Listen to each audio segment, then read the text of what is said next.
Hello, people. We're here live today, and I am with my partner, James Proctor. We just figured, what the hell? Let's do a live for Memorial Day. What do you say, James? Hey, thank you, Lee. Hey, good to see you. And yeah, it's always hard to say Happy Memorial Day because really it should be a day of remembrance and just thinking back at what our all of our soldiers, our airmen, our sailors have went through to protect our country. And so, I just hope everyone can remember that and be thankful for the ultimate sacrifice so many of our troops had to go through. And I'm gonna put up some pictures today of my daughter in Vietnam. Yes, my daughter, who's in her 30s in Vietnam, and I'll explain it when I put up the pictures. Of course, she did not fight in Vietnam. That was back in the late 60s and early 70s. Hmm. But she was stationed for 1 year in Vietnam. And I want to explain to people exactly what our troops do overseas that we do not hear about and why the Seabees were in uh, Vietnam. They were there because it's what our military does around the world. They help people, and we don't hear about a lot of the good things they do, especially for Yeah. the kids over there and stuff. So I want to show Mm. you some pictures of my daughter with those kids. And besides that, how you doing today? Hey, doing really good. So looking forward. We haven't done a live in a while, so it's nice to be able to kind of get a whole come together. And so your daughter, so she's in the Navy then, right? Yes. Well, she was in the Navy. My son, Yeah. my son was in the Navy, and my other son is still in the Army and reserves. He's a sergeant. Oh, very good. And he's been in. It's hard to believe, but he's been in for over 10 years. And I just remember when he was 17, Hmm. and I took him down to Fort Benning when he first joined. So Oh, wow. you know, I remember when all three of them were in at the same time, and I used to drive around the country to go to the bases. You know, my son Lee was in Virginia, and TJ was in. She was in Virginia at first, and then she went over to California. And Hmm. Kevin was down in Georgia. And one summer, I went and visited all three of them. Just went on the road and drove to Yeah. all three bases, and that was great. Oh, by the way, Wow. people, I've lost 50 pounds. I hope you can notice. I got these shirts in the closet that I have not worn in a long time. I got color back in my face. I Hmm. feel really good, people. If you need to lose weight, if my old ass can do it, you could do it. And look at this. Look, my beard turned brown from the diet. Yeah, you look like half the person you were before. It's 50 pounds off. I'm looking forward Wow. to losing the next 50. And I have not cheated one time, not one time. Wow, that takes dedication because that's tough. I mean, carbs are hard to keep out of your diet. I think we're all addicted to sugar, and so I have to hand it to you. Well, let me give you an example of what I do. I'll have a steak, and people don't realize one baked potato, if you get a small baked potato, it's 30 grams of carb. I'm allowed Hmm. 30 grams a day. So Okay. I'll have a steak and a baked potato one night Hmm. and no other carbs for the rest of the day. Maybe I'll make an omelet in the morning or something. Right. And so, being that I'm as heavy as I am, Hmm. your body starves from the inside I and it see. burns the fat, Yep. and that's what's happening. And it's just like, and No, I mean you're doing a great job though. So you're halfway to your goal then. So 100 pounds is what you want to do. I'm halfway to my goal. But once I get to 100 pounds, I'm going to increase my goal. Oh, I see. Yeah. Okay, because I'm going on. We're having a family reunion in Houston Hmm. come October, and I want to be Yeah. able to walk around because we're going to go to San Antonio and we're going to go on the walkway there. I want to be able to walk around and enjoy myself. No, I You mean, know, I think that's great. And also, it sounds like it was great news. You were responsible. You went to your doctor. They did all your blood work. And so it sounds like you're in good shape, right? well, it feels nice to fit into the clothes that when you got to wear t-shirts every day because Hmm. fat ass can't get into any of the clothes in your closet. Yeah. I got jeans I'm getting into, and I just feel much better about myself. I'm able to Yeah. do things easier. Good. You know, and that includes taking care of yourself. Yes. Um, let's put it this way, keeping yourself cleaner, let's say. Yeah. It's easier to take, you just jump in the shower, you jump out. You don't get up and say, oh, not today, I'll wait until tomorrow. It just don't bother you. It's a big difference. So let's say hi to Yeah. people here. Yeah. First of all, the one and the only, the legend, the biggest pain in the ass, but he's okay, John Wolf. Gary, how you doing? Maureen, it's good to see you here. Let's see who else. Honor thou sharpened sword. How you doing? Sean, it's really good to see you here. Sean, thank you very much for the $50. That was very nice of you. Let's see. And I had another person send me $100, but they don't want to be disclosed. But thank you too, and you know who I'm talking to. Yeah. Thank you, everyone. Okay. You know, it's funny. I was saying, should I start the show? Is it even worth it today? Because a lot of times when you do these shows, they don't monetize them. And before I even turned on the show today, I made $150. Just a nice, you know, which was That's nice. great. It's nice for the end of the month. Yes. Okay. Stop snitching. James Proctor's here. Tommy Stiggs, how you doing, Tommy? Good to see you. Maybe when we drop the link, you want to jump on in a little bit. Gary Chai Hooker, good to see you. Chai Hooker, 2 tours of Iraq, 2 tours of Afghanistan. Bless you, my man. Yep. God bless you. Thank Boy you. Rocco. Okay, let's see. Francis Fiordolino. Did I say it right? Good to see you here, Frank. Okay, Tom. Okay, let's see. Okay, Prince of Park Avenue South, Tony Pizza. You know, Tony, you're a miserable bastard. You know that? I'm going to talk about you today, okay? I'm going to smack you around a little bit because you're just not a nice guy, man. Even when people want to be nice to you, they can't be nice to you. You're just a miserable bastard. You say horrible things. You talk here about James Proctor's wife. James Proctor's always been good to you, nice to you, has never said a word bad about you.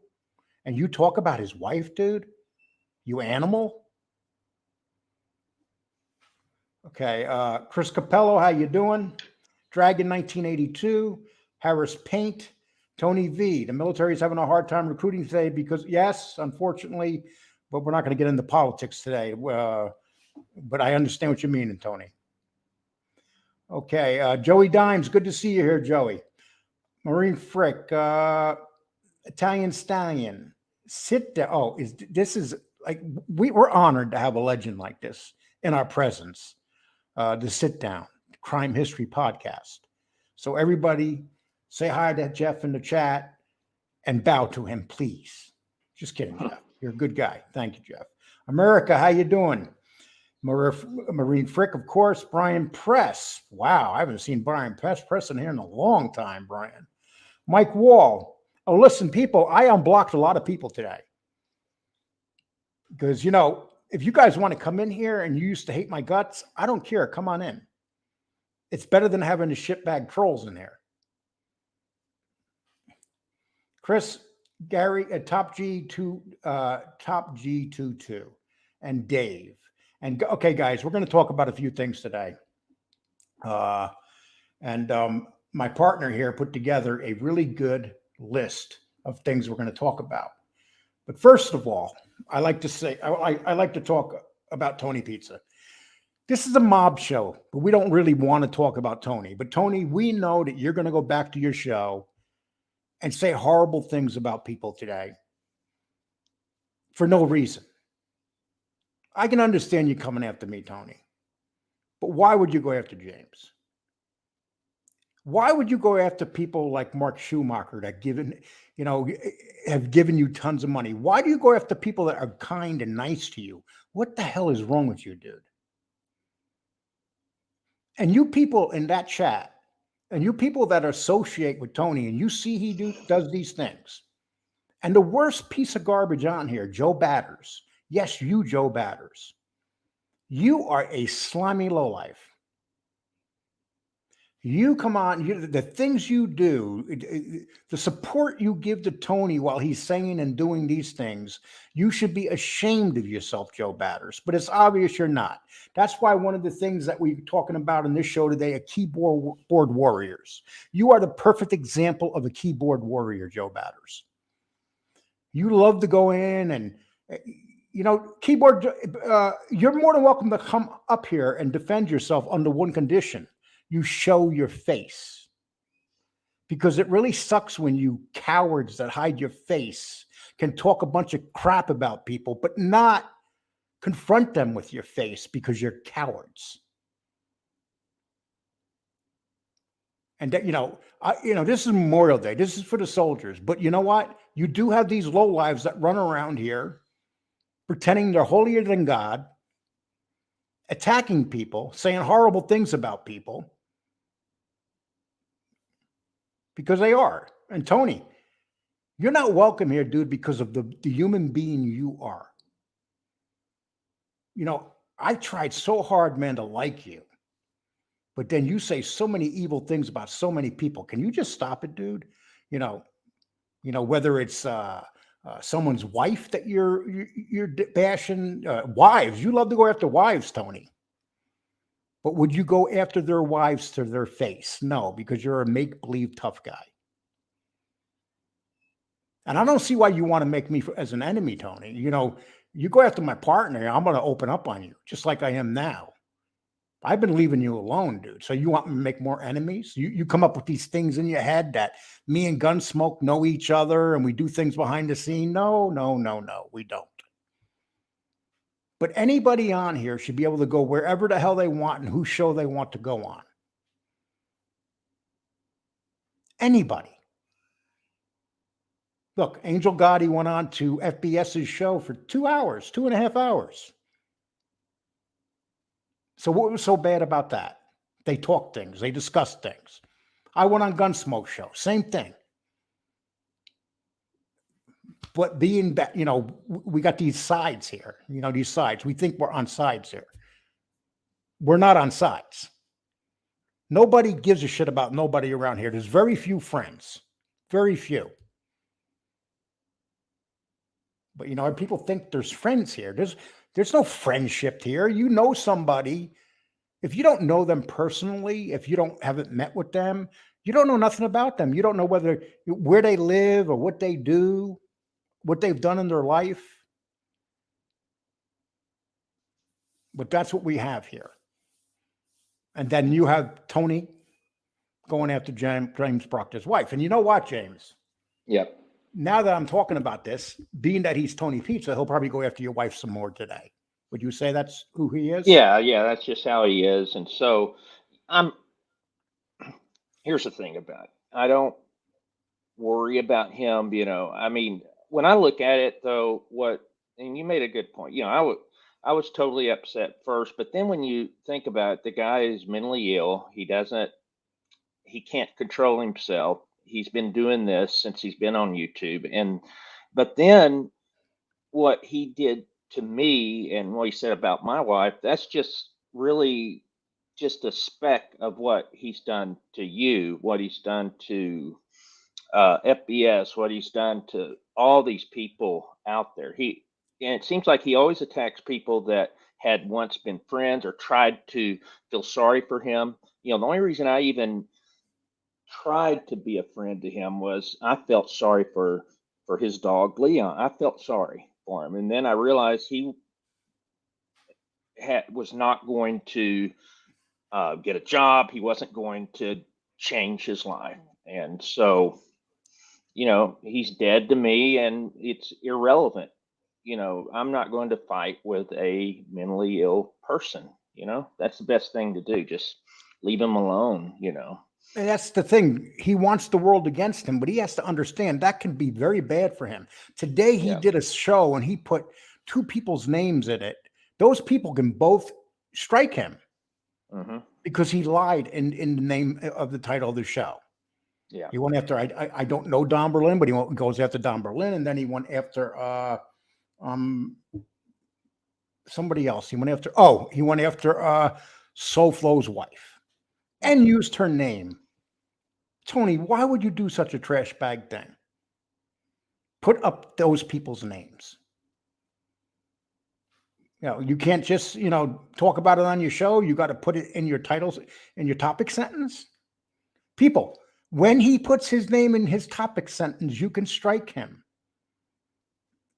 Don't let him get away with it. He's just being a bully. Him and his little moron friend, Joe Batters. Those two guys. Yeah, it's going to continue as long as people support him with money. He thinks that's what people want to hear, and that people like to see shit shows. They want to see train wrecks. So you got an element of people that like that, and so for us, our show isn't going in that direction. We'll probably not talk about him again. No, okay. And let's talk about the other idiot, Sammy Gravano. Mm-hmm. Now here goes Sammy Gravano, and I have a picture of him on the thumbnail that says fish tales. He loves to tell about the big fish tales he loves to talk about. Yeah. What kind of man goes on? And this guy is a real gangster. He was the underboss in the Gambino family, and he held John Gotti's umbrella. Mm-hmm. Okay. That may not sound like a big thing, but to walk next to John Gotti and hold his umbrella, that's a big thing.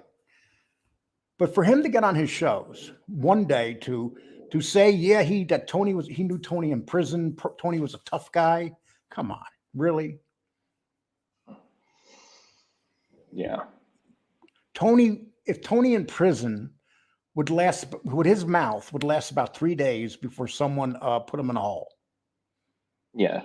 Yeah. And you got to understand too with that. I don't know if Sammy realized it, but he's being baited every show now with a Tony Pizza question. And so, I just don't think the lives are doing him well, so it's just, every week he's going to get another question about Tony Pizza, and he's going to say something different or change it a little bit. And I don't even know why he continues to address it, to be honest. And it's a shame that we're even talking about this guy for the simple fact that you have people in here who are legitimate, that can actually offer people information about the mob and stuff. But then you got this one, Tony Pizza. Here's what you were. You were a bum on the street, and then someone came along and seen you and let you clean their social club. That's what you were. You were nothing more than that, Tony Pizza. So now you can do another show about me and attack my brother, attack this man here, attack his wife. But you know what? Only a handful of people listen to you. That's it. Tony, look, I haven't been on in a month. I have 121 people. And I go on once a month now. I'm not even the algorithm for live shows anymore. So when you think you have a lot of people, no, you don't. You don't. You have, you don't have 200, 300. That's a lot of people. And Jeff Nadeau, Tony Pizza, Jeff Nadeau does not wear a rug at all. Because if Jeff Nadeau wore a rug, I don't think he would get that. He would get something wavy where you could wave it back, Lee, you look 10 years younger. I got to give you, hey, listen, guys. When I started this diet, I felt like death. I don't think I would have made another couple months. I can't tell you how bad I felt. It's just, get the sugars out of your body. Stop eating sugar. That's the key. Stop eating sugar.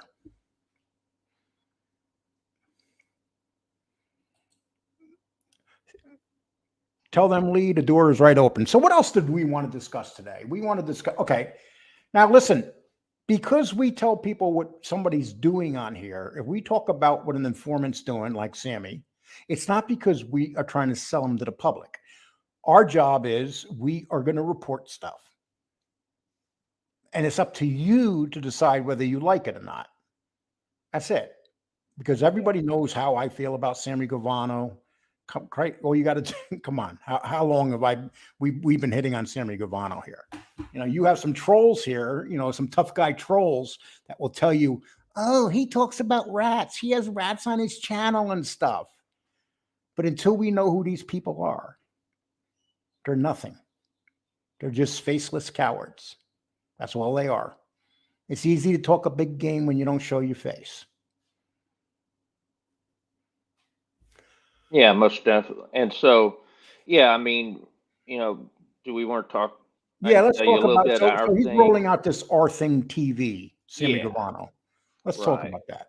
Yeah, so part of it, part of what we do is just because we're reporting, we'll join some of these memberships, but so we could figure out what the hell is going on. And so anyway, he's got something out now called Our Thing TV. So he's redefining his brand once again. So it's $5 a month. I think most, he had the sammythebull.com website membership before, so I think now Our Thing TV is replacing that. Anyway, um, he did a full interview with Alec Baldwin, and then behind the paywall, and we actually had talked about that interview and did some excerpts from the interview that Sammy and Alec Baldwin did, and then there's a two-part interview with Michael Francis on there. The Salvatore series is in there. He also interviewed Dominic Shikali a few months back, and it will get released at some point in a section of that website called The Table in the Back, but it's not out yet. And then supposedly he'll do other interviews with like Phil Leonetti and some of the others. And so the only other thing I wanted to mention about it is that he'd been trying to get Hollywood to do his story for years. He's been talking about it for at least since he's been back on YouTube. And so what I'm seeing that he's doing now is he's going to produce these documentaries, these movies, these shorts on the Our Thing platform, and it's going to be basically that Deborah Weiss Productions doing that. So that's his. But they're going to be Sammy's version. Let's make that correct. Sammy's, Sammy's version of the exactly. mob. So they'll Right. half of them will probably be not right.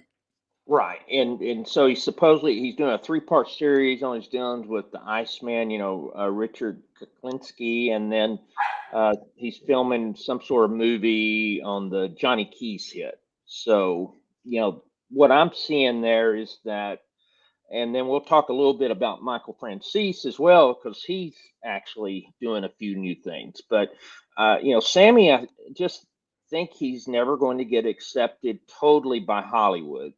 I mean, I think he's going to be Well, struggling you know what it is. Michael Francis has a very bad reputation in Hollywood, and they don't like to deal with these gangsters because they're hustlers. right. And Michael Francis has trouble. And listen, I'm involved in a couple documentaries right now, and you hear things about people being tough to work Right. with, Hmm. and he's just tough. He doesn't pay people Yeah. when he owes them money. He has that reputation in Hollywood, and people Hmm. say, "Oh, Lee, why would you say that?" Because it's true, and it's Yes, just and there fact. is a lawsuit out there that's been going on for a couple of years with the person that was going to come out with a movie about him, and it never got done. So yeah, there's a lawsuit because Michael owes him money, and actually the guy got a judgment, and we have that paperwork. I just don't have it handy, but yeah, it's not going after Michael. He's a brilliant businessman. I mean, you Without a have to doubt. give Michael that, and But he's rebranding. he's a racketeer. It's in his blood. It doesn't matter who you're dealing with. I'm not a racketeer, but I was a criminal for a good portion of my life. You Right. still have that hustle mentality in your brain. You don't lose it. Right. And That's exactly true. and who gives a shit if he's ripping off a bunch of wackos from Hollywood? Be honest with you. Yeah, yeah. I mean, I'm with you. And so what Michael's doing, so we said what Sammy's doing, but Michael's actually, to me, my opinion, and he's moved away from the mob content genre. He's now into entertainment. So now you're seeing he just rolled out a new podcast, a new YouTube channel Hey, with one sec. Chaz Palminteri. Wise Guy TV is here. I'm going to tell you one thing about Wise Guy TV. We may have had a few different, not really differences, but he does good stuff, man. He does. I mean, his show's grown and he's done a really good stuff. He's just one of those guys in here, and we have to start respecting people whether we like them or not when they are successful. Yes. And I don't like or dislike Wise Guy. I don't know him, so I can't say whether I like him or not. I Yeah. don't know him personally, but he does good stuff. Yeah, and Wise Guy TV, I sent you an email to your Yahoo account, so check that out if you get a chance. I wanted to talk to you about something. Okay, so this thing with Jimmy Calandra and the Lava Lounge, we checked into it, and we found no evidence that it happened. Right. A matter of fact, we really checked into it, and even if it did happen, so what if it happened? Yeah. But the fact of the matter is, see, this is the thing. Until people start having evidence that it happened, there's only one way to find out whether it happened. Freedom of Information Act and get a hold of the police department. Yeah. If you really want to find out if someone got smacked, but who really, I don't really care, but someone just put that out here that Jimmy Calandra got smacked. Yeah. But I talked to the owner, and it's not, he doesn't, I mean, an owner may not tell us the truth. In 1 second, people, I'm going to tell you one thing. James Proctor, he's a research freak, man. He checks shit out you wouldn't believe. He picks up the phone and calls people. Yeah. Like me, I'm like, I'm not into that shit. And James is like, hello, this is James Proctor. Yeah. Yeah, well, I just wanted to, because James came back to me and said, Lee, I don't see any evidence yet. No. Okay. So, but you know what? That doesn't mean it didn't happen. Right. We're just saying until we see that evidence, we're not going to say it's happened. Right. That's just the way it goes. Yeah. Now, if I was with Danny Trio will say, yeah, it happened. God damn it. He got the shit smacked out of him all over the place. Yeah. Well, yeah, that's true. And yeah, the only thing I was going to mention on Michael Francis to close that part out was just say that he's now doing the thing with Chaz Palminteri called The Wise and the Wise Man. And it just went out last week. It's a YouTube channel. It's already almost 6,000 subscribers in just a few days. And so it's he's also supposed to be doing something with Mike Tyson as well. I don't know if it's a YouTube channel or if it's just maybe a special or something. I'll tell you what, that hot boxing show that Mike Tyson has, Mike Tyson is getting rich off of YouTube and getting He's rich a good brand. I mean, Mike Tyson has built a brand on here. Yes. He has well over 1 million people.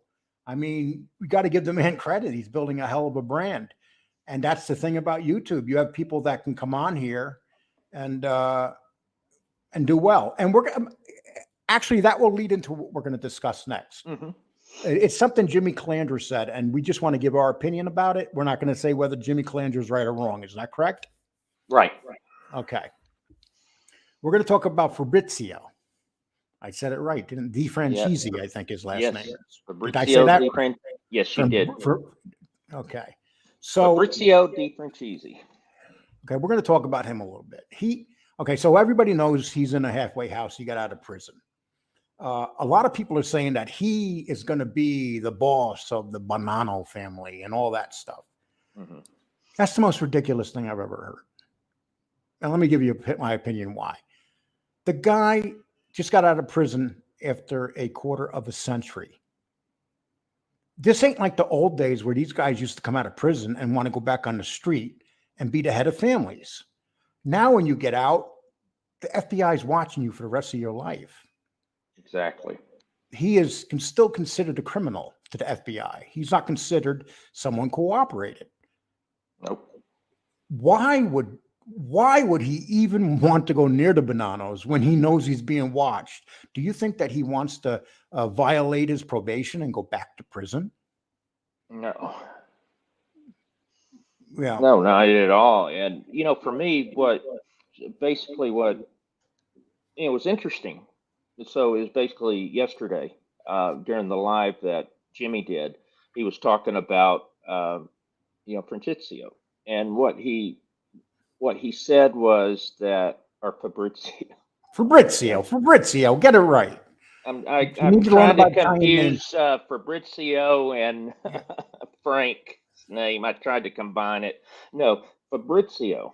So anyway, what happened was that what he said was that yeah, he's coming out, and then he believes that within no time he's going to be a capo, and that he's a future boss of the family. And then he was saying, he said some real positive things about him, saying, he thinks he'll do well, he hopes for the best, and all that. But you got to understand that when he went in, he was only made like a few months before He has going no away. rank. He's not a capo. Right. But he's saying he's going to come out and be a capo. But how's that possible when he doesn't have any rackets that we know of? I mean, he just got made, and then he's in prison for 25 years. And so he's just going to be able to come on the street and make all this money. He's got to find a way to make money. And I don't think they will just make him a capo and put a whole crew under him immediately. I mean, it just doesn't make sense. I mean, maybe someone, Frank or someone like that has their opinion on it that's closer to the life, but I just don't And people, see in that about 15, 20 minutes, I will be dropping the link. We're just going to Mhm. gossip up here like a couple Yeah. of little bitches. And then when we're done gossiping, we'll let people come up here and gossip with us. How's that? Yeah. Yeah. But that's my opinion. I just don't see that. I mean, who knows? And he may not even do anything in the life. He John Wolf may. made a great point. Yeah. That I hate to say that. John Wolf made a great point. Man, I got to have my head checked. That's like saying, "Oh, sorry, sorry, I said that." People, don't be mad at me. But anyway, he did say something to me. He has to worry about being deported. First of all, Well, that's a good point. it's not. Nobody's going to jump back in to be a head of any family or be in any family no more. They're just not gonna. Uh, he was considered a tough guy on the street.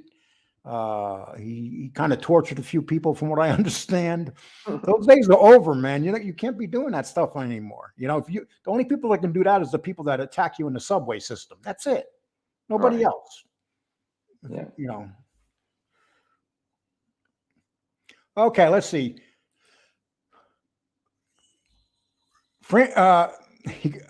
I apologize. I went over with our interview that we did the other day with Frank, and I called you Francis, Frank, and I know that's not your name, and I looked at that when I first started out the interview, and you look like you want to jump through the screen and smack. So I do apologize, but I didn't do that on purpose. But We're sorry, Francesco. Yeah, Francesco. Okay, or Frank. Yeah. Okay. Oh, Lee apologized to a rat. Oh my God. We're going to have a show about that tonight. What's up, everybody? Happy Memorial Day, and God bless all who have served in the best who have served the best country in the world. Yes, we are still the best, but it's kind of teetering. And but let's just hope for the best here. Yeah. Pizza never did time. He did 23 days in jail. Listen, all we know is he never did no state time. That's all. He never did no state time. As for county time, who the hell knows what he did there? Maybe they picked him up off the sidewalk one night when he slept and fell across a grate or something.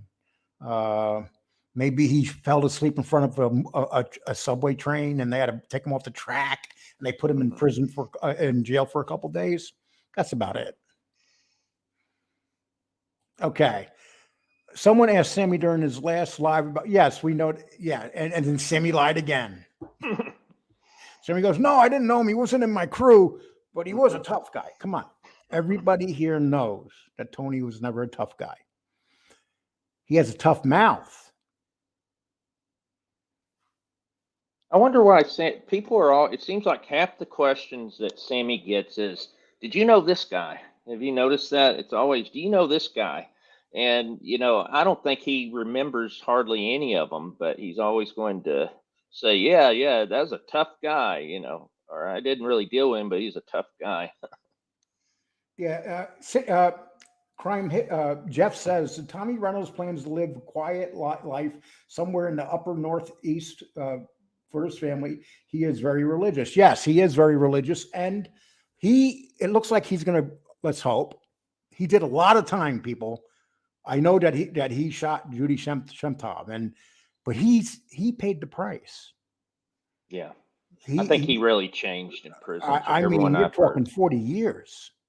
Yeah, You got people getting out for murders after 10 years. People not even going to prison for murders anymore. And this yeah, guy did more. He did a 25-year murder sentence plus more. yeah, exactly. And you remember Chad Marks, who we had on, which that was another great interview. He actually did the paperwork, helped him to get the reduction in his sentence. So I guess he's got what, about another 7 years maybe to go. Tommy Yeah, Reynolds, but they're trying something to like. get. There's a good chance he might get a year and a half because there's been more laws changed. Yeah, So that's true. there's a chance he might be out within a year and a half. Mhm. But you know what? It's like I said, he paid us for the amount of time they give to people for murder. He's been in prison the majority of his life for that murder and probably something else he did. Mhm. Uh, if we're going to give people chances, why doesn't he deserve a chance? Right. He has a immaculate prison record over the last 20 years. Yeah. And don't get me wrong, he's known as a very tough guy in prison. And, Yeah, he we had was. Chad Marks on and he talked about it. Chad Marks knows him. And Chad Marks told us that nobody messes with Tommy in prison. So guys out here that are saying shit about Tommy shouldn't say it, because they're saying it because he's in prison. That's the only reason they're saying it. But Yeah. he is going to be out in a year and a half. Yeah. Hopefully. And I don't usually say that, but he's the one guy of the group that paid his price. Why can Chris Paciello be down in Florida building clubs and stuff? And who was a bigger rat than Chris Paciello? Not many people. Yeah. That's definitely the case. He put away. So we did a show yesterday because of him ratting out Alley Boy. Ollie Boy had to do 18 months, and it was decided to kill him because they felt like he was going to take the streets. Yeah, over Wild Bill. Yeah, they killed Wild Bill. Yes. Yeah. And all interesting stuff. But that guy is like, you got to give it to Chris. He ratted on so many people, and he's living the good life. Yeah, he did a lot of damage, and he a lot of the high up people that went away a long time. So I mean, it was definitely damaging what he did, and he just kept on getting. He's like one of the luckiest people I've ever seen. Oh, without a doubt, he's had the finest vagina. He's had the finest people to hang around, his clubs, his homes. Yeah. He's had the best of everything, and he probably did like 8 years in prison for everything he did. Yeah. When you think about it, for all the stuff that he did, all he had to do was rat and sing on people like Alley Boy and many others, not a couple, many others. Many he others. was probably still doing it because when he was down in Florida, he was doing it. I mean, before anything happened with Shemtov, he was doing it. Before they came and got him for that. So they always came after him for information, and he was always given information. So if he was a rat that long, which makes you think that he's still not? Yeah. And he was always a master of being able to find people to fund his clubs and everything, other people's money. And that is what a lot of people make their, make money, is it? Well, he probably has to tuck his Johnson in his sock. Okay. I'm going to put out anybody that wants to grab that and come up is more than welcome. Okay. Just behave. If anybody wants to come up here and talk crap, show your face. Don't come up here with an avatar like a tough guy. Show your face. That's a tough guy. Okay. So let's see what else we're going to talk about here. Yeah. Well, I thought. Let's talk about Mancuso. Okay. Let's talk about it. So the nose. Yeah. Okay. So basically, there's a rumor going around that we don't know this for a fact that he's the head of a family, right? Mm-hmm. Yep. Sean, how you doing? Hi, Lee. How are you? It's good to see you. Good seeing you. You got a different look going on, man. You got, It's just sunny out here. I was just trying to keep in the shade. you got the single guy look going on. No, not really. No, are you back with your girl or moved on? No, she's still here. I don't know what the hell's going on right now, honestly. Oh, well, that means you're in a relationship. Half the relationships I were in, I never knew what was going on half the time. Yeah. How are you doing, James? Hey, I'm doing good. How are you today? Good, good. Hey, thank you for your donation. That was very nice of you. No worries, Thank Lee. you. No worries. Yeah. Uh, No, you're what not- was? Sorry. You're Go not in the ahead. mountains anymore, are you? Yeah. Are you still up there working at the place? No, I'm not. So I went on vacation a couple months back, and then I get back, and then he cut my hours back, and then he told me to be on call without pay. So I'm going to transition to another place. I'm just taking a break right now. Well, The good. economy's rough right now.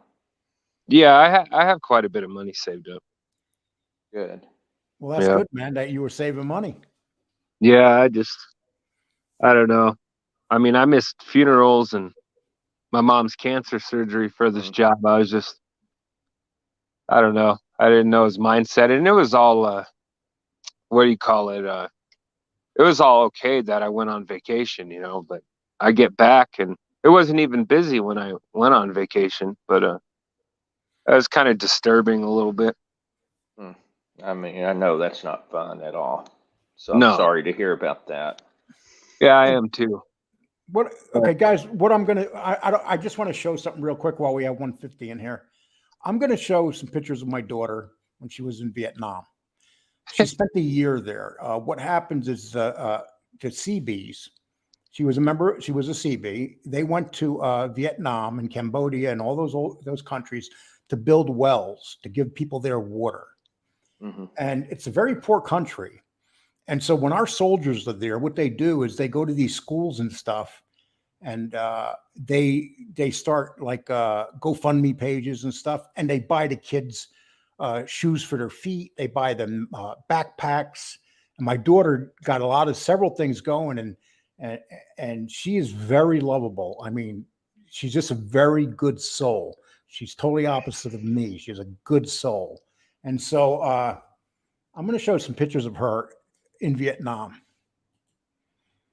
Right here, this is right here. This is her with a group of kids. These are all Vietnamese kids. And she used to go to the school when she got off duty, and she would go there. And she got very close to the kids over time. And I'll show you another. You see that?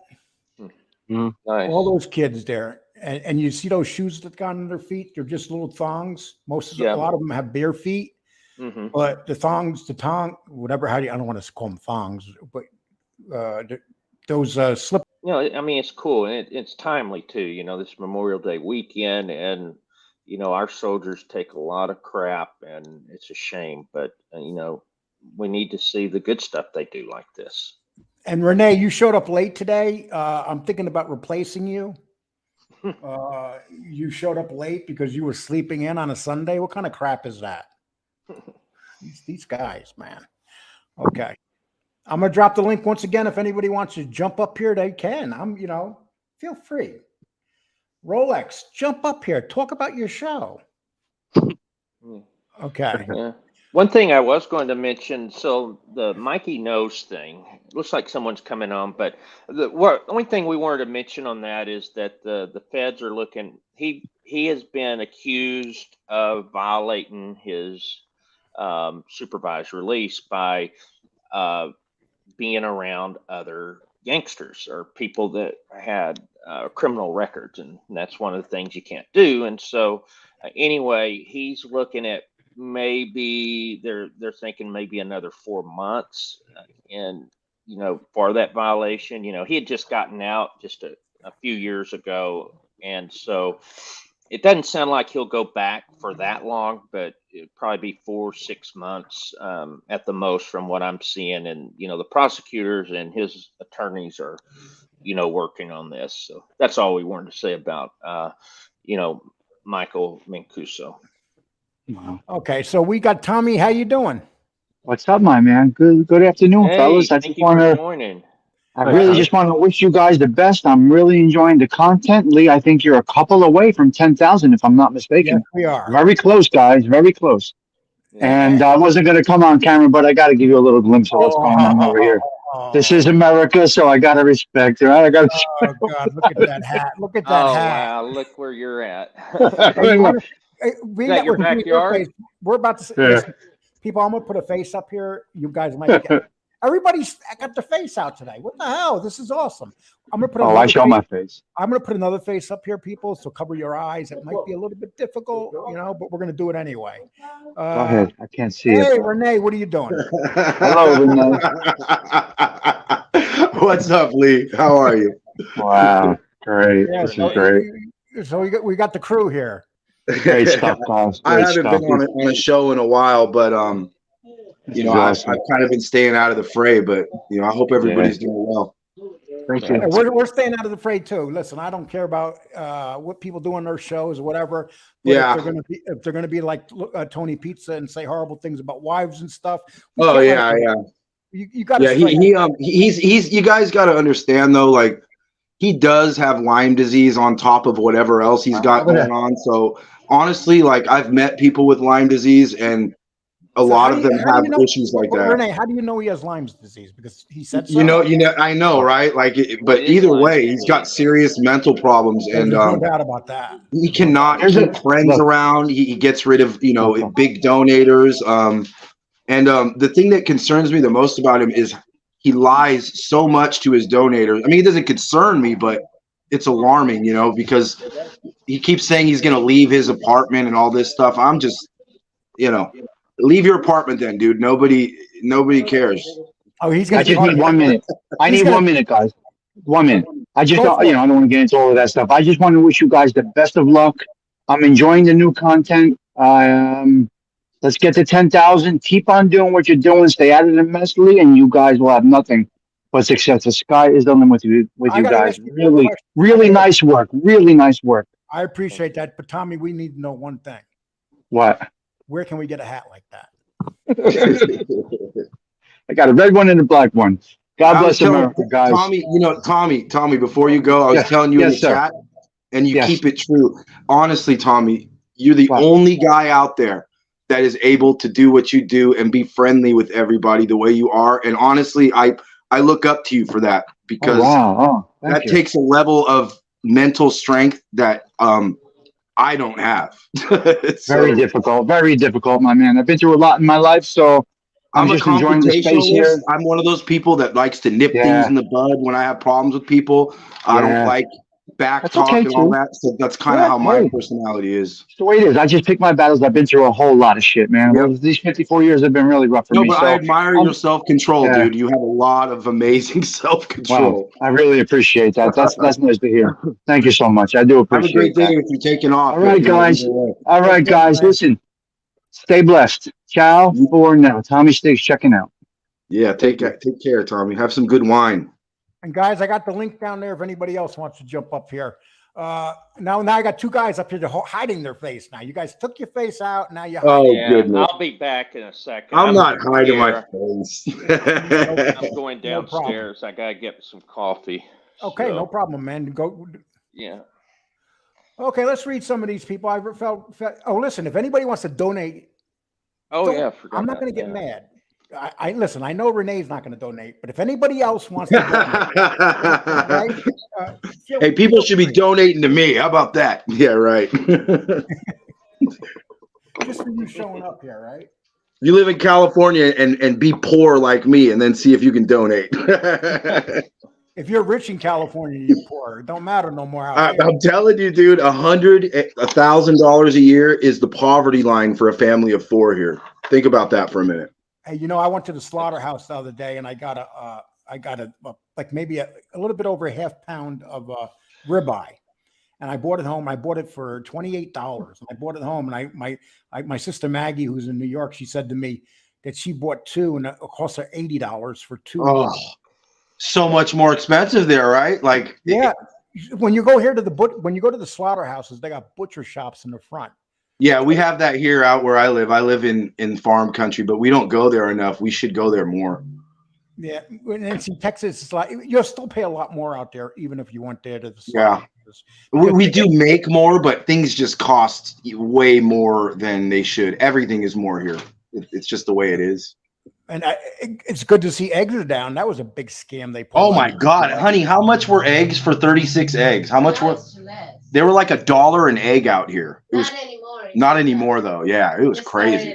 I eat 6 eggs a day, so eggs are a huge part of my protein thing. Me too. And it was killing me. I eat eggs. Yeah, I eat at least 5 or 6 eggs a day, protein powder, all that stuff. You know, as you get older, you need that. And the eggs were hurting. They were hurting. Did you get your coffee, sir? It's making. I'll be going down in a second. Okay. James, you got to learn to drink shitty coffee. You know, I'm drinking the instant right now. I couldn't wait. Oh yeah, I got the machine. What do you call it? The one that Keurig or whatever. Oh, those are good. I live, and I'm not even playing with you. I live 500 feet from Starbucks and In-N-Out Burger, and it's weird. I don't go there. It's probably because I smell it all the time from here. Mm-hmm. I'm sure. Hey, Sean, it looks beautiful where you are today. Oh, you want to see my garden? I want to show you my garden. Show us your garden. All right. So if you want to toss a nude woman and do that too. Those are my new berry bushes, my peach tree, and that's some stuff I got from seed. And then here's my herbs. Wow. And then these are my strawberries from last year, these big ones. Oh wow. Mm-hmm. Tomatoes. I got a huge garden out front too. James, Sean, can we see your marijuana garden? And then I just built this for my corn. I'm doing corn right here. Yeah, look at this rose bush, Sean. Oh wow. Oh, that's nice. Hey, listen, hey Renee, I thought you lived in a dump. No, come on, man. I live in a corner house in California. I spend all my money right here. That's why I'm poor. Okay. Well, but yeah, my garden's pretty cool. My wife loves the flowers, and the dog is. Oh, come on, puppy! You gotta go inside. Hey, honey, come get the dog. My new trees. My new garden bed I built. My other garden bed. This is my Christmas tree from last year. Nice. Yeah. It is nice. Okay, now you got to get your butt outside, Proctor, and show us your house. He did a video the other day and showed us that he was in the back of his house, his big ass house behind him, like he was like showing off. No, I'm not showing off. You got to watch showing your house on this shit. You don't know. Yeah, exactly. No, Proctor's. I'm sorry, James is funny. He goes, you know, he's one of those maniacs that will shoot you if you go in his house. Yeah, I think James strikes me as like that really calm guy that will eat a peanut butter sandwich, shoot you, and then finish his sandwich, and then call the cops. I wouldn't mess with James, man. Well, you know, everybody's different. Everybody's different. You don't know. Sean looks like a kind of hippie-ish. Sean, are you kind of hippie-ish? I don't know, brother. It's been an interesting year, man. Sean is one of them mountain people, man. He just enjoys his life a little better, I think. Yeah, I do. It is really great, but mountain people, man, they seem to enjoy their lives a little better than the rest of us. I'm jealous. No, I grew up in the flatlands, though. It took me a while to get used to it because this year we got about 8 feet of snow all year. Yeah, I know. We got a lot of rain here. See, you're at the base of the mountain, and I'm right in the middle of California. So we got the rain. You guys got the snow. Yeah, and then what was it? Big Bear and I think it was Wrightwood. They had to call the National Guard in. Yeah, a lot of ski places closed, right? They had too much snow.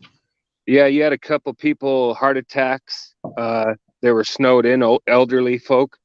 Yeah. People rented Airbnbs and thought they were going to do the weekend thing, and then got trapped and freaked out.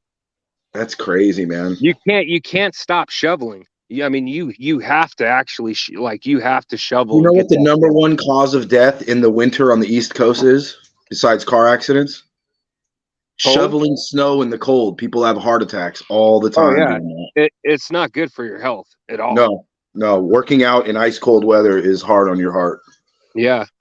Yep. Mob Rat. Thank you, Mob Rat. Oh, you go ahead. Thank you for the 249. That's all I'm going to say. I'm not anybody putting anything negative about somebody else up here. Please don't do it.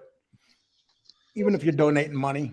Yeah, that's the main reason I've taken such a big break, Lee. Like, people don't see me around anymore. Just the negative energy can affect you, and I don't like that. I like enjoying my life, as you know, and going out fishing and stuff. And when you have YouTube on your mind, it's hard to enjoy things. Oh God, yeah. You know what's funny? Yesterday, I was off all day, and I just relaxed and watched that great basketball game last night. So nice, though, isn't it, to just get away from the internet in general? Renee, did you see that basketball game last night? Lee, you're going to hate me forever, but I don't watch basketball. I hate basketball. I don't either, but it's been so exciting. You know why I hate basketball, Lee? One reason. I always was terrible at it, so I never watched it. That means you hate sex, then. Well, no. I don't do anything during sex. I just lay there. But you don't like things that you're terrible at. So, you know.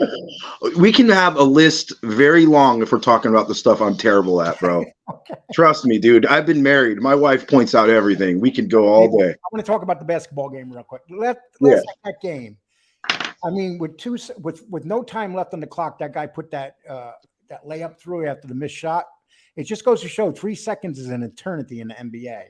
And I'm not a big – I haven't watched a lot of basketball lately, but in the last couple of years. But this year, it's been so exciting that I literally can sit down and watch the games from beginning to end. They've been so good. But the only thing I don't like now, they call fouls if you even sneeze on somebody. Back when Larry Bird and Magic. Yeah, that's when I liked basketball, the late 80s, early 90s. Yeah, I mean, that was violence. They beat the daylights out of each other. Now it's like if you look at someone, you get a foul. Charles Oakley would be in jail today. Yeah. Anyway, you know, they used to maul people, but same with NBA and the NFL. They're just, you can't touch anyone anymore. Okay, let me. Jeff, wait a minute. So much wait a minute, for the Renee. donation. Renee, you got to stay out of this for 1 minute. My important people who are donating, I take over you. Okay. I'm sorry. Please let me be subservient in the corner. Okay? Let me go take some Xanax and hide in the corner. Do your thing, Lee. Jeff Berger, 1999. Thank you. Make that money, baby. No, I made 150 before I even started today, so I was kind of happy, you know, because everything's a bonus after that. That's the thing. One of the main things I love about your show is you're honest about everything. You know what I mean? You've lived your life. This is a hobby to you, and everything you get is a bonus. You know, where a lot of other people, it's different. But it's changed. It's not a hobby no more. But you're right. I know it's getting bigger, isn't it? Now it's become a business. Now it's become something where you're trying to build your brand, and this is why we, you know, I have James here, and it's easier to go in a different direction now because of the fact that attacking and hating people just ain't. You know, we know who we have to hate. We can hate. I don't hate Tony Pizza. He's just a horrible human. But the trolls, those are the ones I despise because they get caught in everything. They love starting stuff. They'll befriend you and to pretend they're your friends, and they're the most evil people going. Yeah, they'll do some of the worst things that you could see. They look for anything in your life to bring out on you. Yeah, to make fun of you. There's a reason why you're the only person on here that I have the phone number and you have my number. I stay out of all that stuff because it's so, when someone's in your ear telling you things all day, it's going to influence you.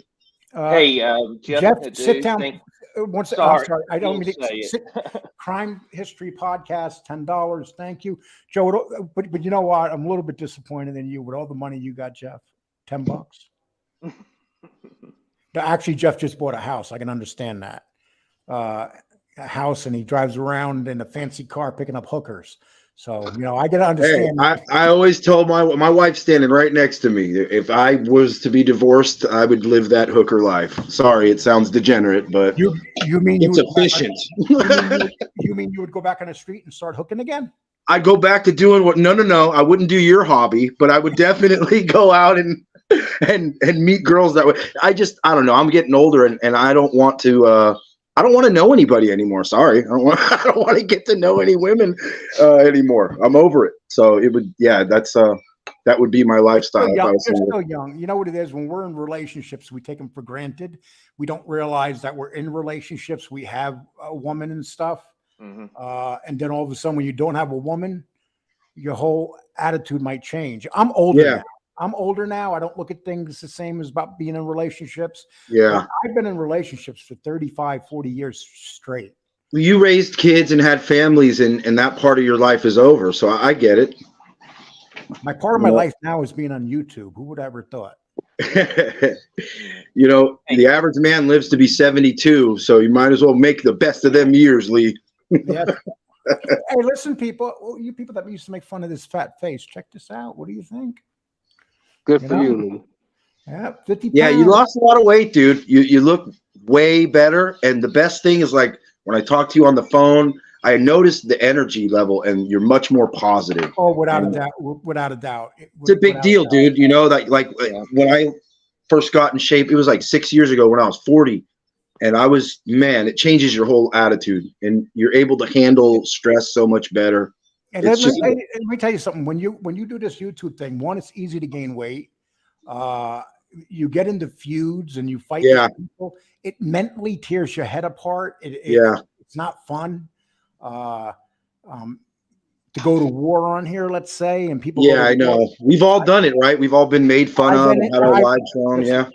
I've been on this thing, and I spent a year and a half battling people. Yeah. And it's just not worth it. If someone's going to say something about, just turn it off, and remember who they are. Yeah. The people that attack you, remember who they are. If Tony Pizza attacks you, why do you care? Right. Exactly. It doesn't affect you in any way. It's almost like a rite of passage if you're a content creator, because he's attacked everyone, so. Having a strong mind and being on YouTube is a basic requirement. Oh, yeah. And even having a strong mind isn't a guarantee. Shit, I've been stressed out. I've had the feeling where my heart was beating in my chest over things that people said before. Yeah. Getting so angry, but then you reflect on it and you look at your life and you say, I love my life more than I hate these idiots that I've never met. I'm going to tell you something that I'll guarantee you that FBS, our Angel, would probably agree with me on. When we first started out here and we got attacked, it really bothered us. Yeah. And then the more you get used to it, it doesn't. You get tough, dude. Yeah, it's like I remember when, like, say, I was doing a show, and all of a sudden I see a show's coming on about me, and I would be like, "Oh my God." Heart would beat in my throat when they do that for me. I know what you're saying. Yeah, now it's just like, who is it? Who cares? Yeah, yeah. Like the other day, we're not going to say names. One of those channels a month ago made like 3 days in a row with using my picture and talking about me, and it's like, is that all you got, dude? Like, that's it? All right, make you feel better at night. Do your thing. I'm going fishing. Have fun in that hotel room. In that hotel room. Okay. I ain't worried about it, buddy. I got a life. I go to sleep next to a beautiful Filipino woman every night. You know what I mean? Like, I have no complaints about my life. My health is great. I go to sleep next to a beautiful 11-pound terrier every night. But the dog loves you. My dog pees on me at night, so feel good about yourself. Yeah, but you like when your women do that to you too. Oh God, here we go, Lee. Are we going to start talking about your little, your preferences in the bedroom? Seriously, you got to admit you kind of set yourself up to that. Yeah, I did. You always get me with that shit. Fucking Lee. Lee's got them one-liners, man. You got to pay attention. Oh, they are. They're just one-liners. You and I. We've gotten along for a long time. Okay. Lee, you've never pissed me off with any of your Okay. one-liners, One dude. second, Bill, Mr. Batters, I see you in here. If you want to come up here, you got to come up here showing your face. That's the only way I'll let you up here. That's the deal. Jackie, how you doing? It's good to hear from you. All right, Liam, do you hear me? Yes, I do. Yes. I never did this before. It's my first time, so it's like. And I got when all your you call up, information. I'll contact you. I got all your information. I know you've been talking to James. yeah, I couldn't get off the phone with him last night. That's why I'm dead tired. But yeah, it was good. Yeah, Nice good to meet you, buddy. My conversation, name's though. Renee. But yeah, this is the first time. Like I don't know if you lived in New York, so you remember the fan with Mike and Chris Russo. Mike and the Oh, Mad of Dog? course. Great show And back people in used the to day. call up and say, first time caller, long time listener. Yep. So that's what I would say today. I used to be on JT the Brick, who was from New York. That's exactly right. Yeah. But I definitely have been a fan of the show, and it's really getting better and better.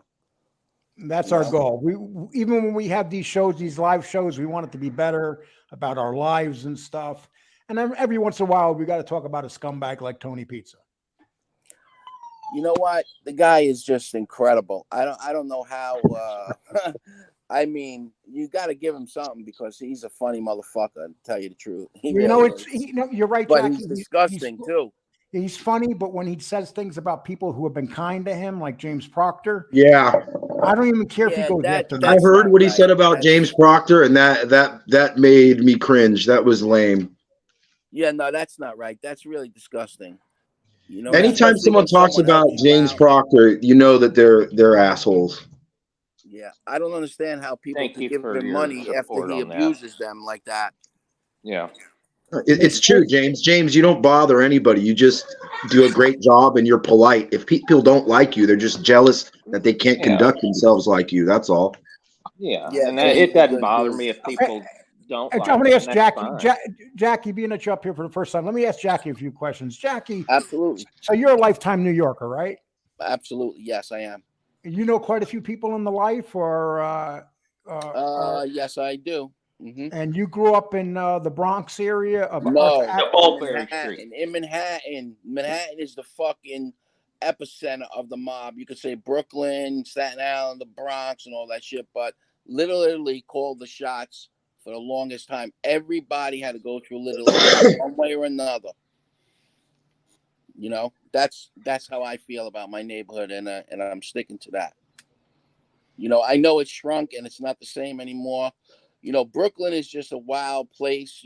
Like in my neighborhood, we could fist fight and get things over. In Brooklyn, they just shoot you. And if you want to be a tough guy because you shoot people, that's fine. But yeah, I don't man. agree with it. So what did you actually live right on Mulberry? You lived in one of the I apartments down there? No, I lived on Broome Street between Elizabeth and Mott.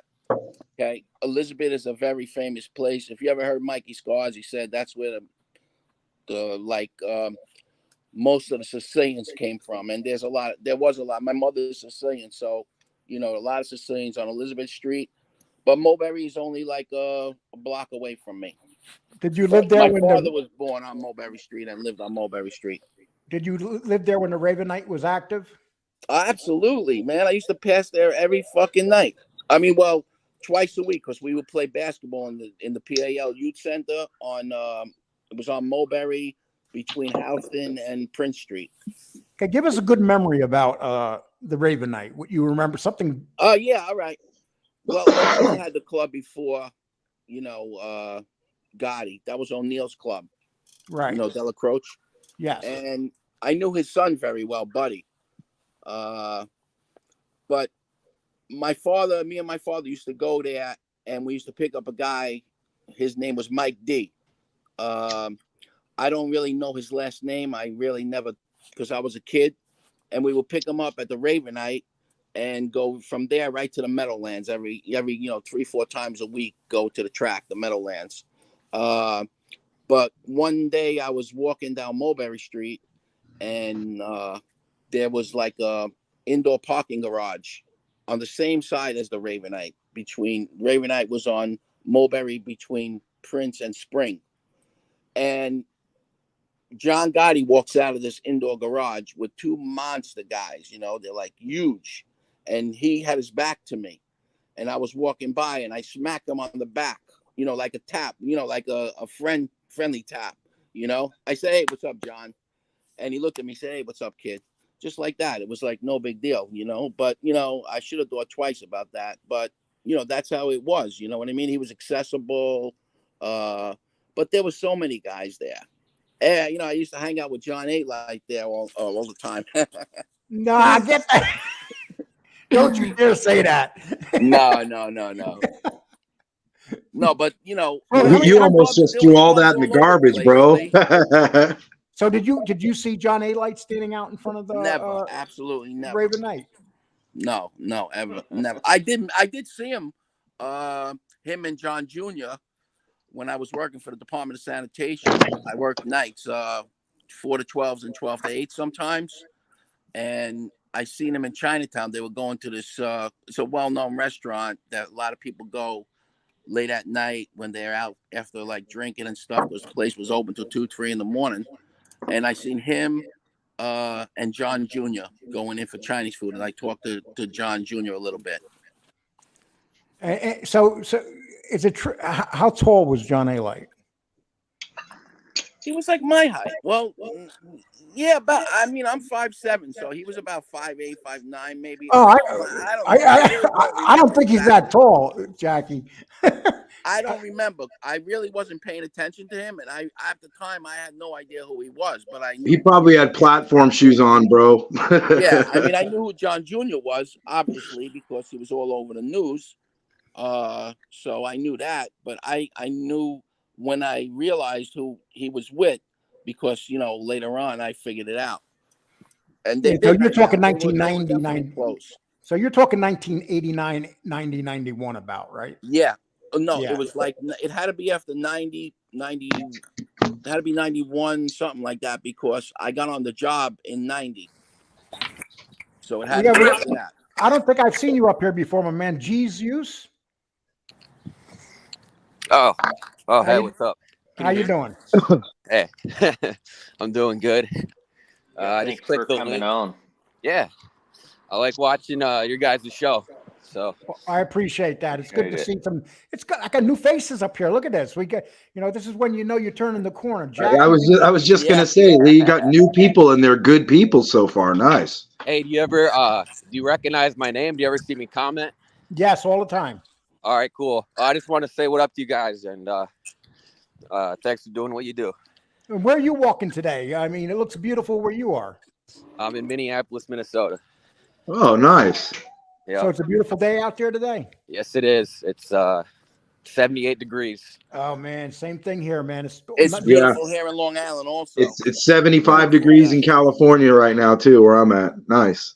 Yeah, very nice. Well, nice here in Georgia too. So we got Georgia, we got Minnesota, we got California, we got New York, we got Texas up here. Come on. Yeah, we got the whole country up here. What's going on?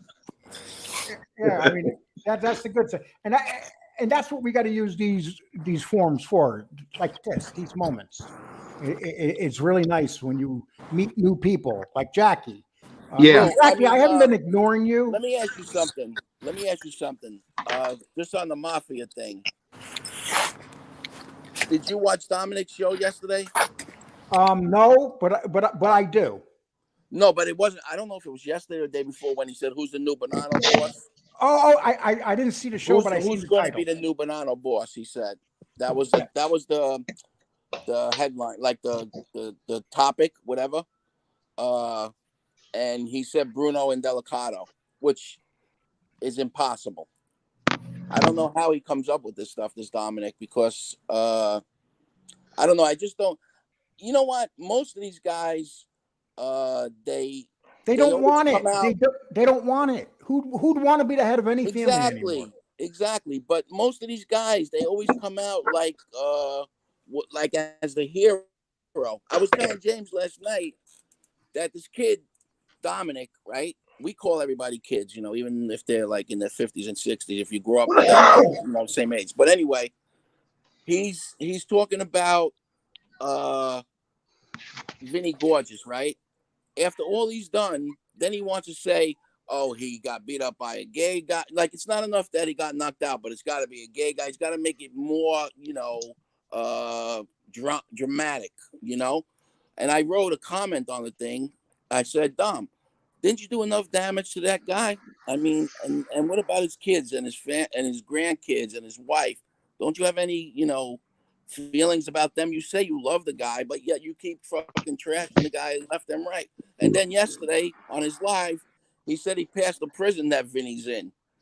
And he yelled out the window, like Vinny, obviously, he said, Vinny, of course, obviously didn't hear me, but I just yelled it out like as a joke. The balls on this fucking kid.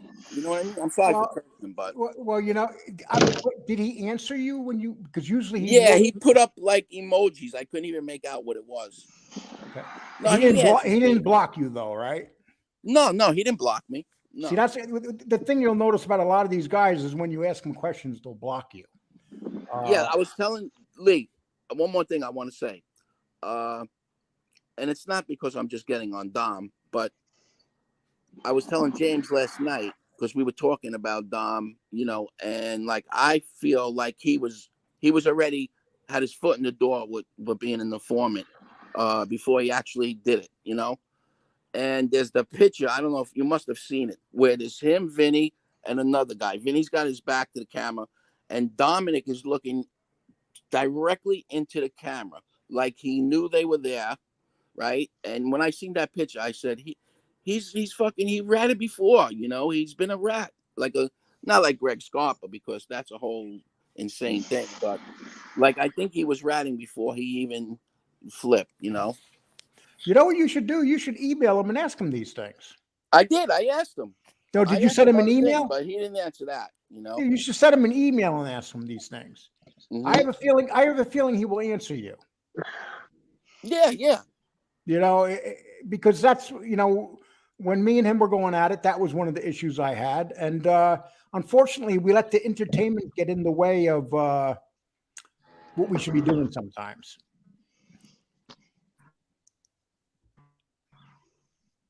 That's not me freezing up. Can you guys still hear me? Yeah. Yeah. Okay. All right, that's all I wanted to say. Yeah. So just listen for a little while.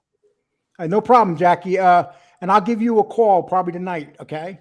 Yeah, I'm going to be at a barbecue, but Lee, just call me. I'll just excuse myself for a little while because I want to talk to you about an interview that I think you'd be interested in.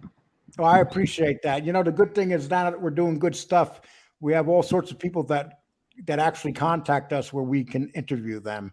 Yeah, they're willing to come forward now because they're not embarrassed because you have a great show now. Well, we have one. We have one coming up in 2 days, and we're not going to say who it is. We don't like to do that. We'll say it on the day we do it. But the person that we're interviewing in 2 days has one of the bigger shows on here, and Oh, really? Yes, and we had Chad Marks. Chad is great. We had Chad Marks, and this is why we're picking up. We picked up about 410 subs. I'm going to take off, brother. Thank you, Sean. Thank you for that donation. All right. Hey, God bless, Sean. Take care, brother. Thank you. Good night. I mean, I like Chad. He's good. He's very good. Yeah. So, what do you think about our philosophy that when I took over the show, when I decided to have another partner, and I got lucky because I got James Proctor. Yeah, James. What do you believe? And be honest on this. Do you believe that the people that inform deserve to give their story?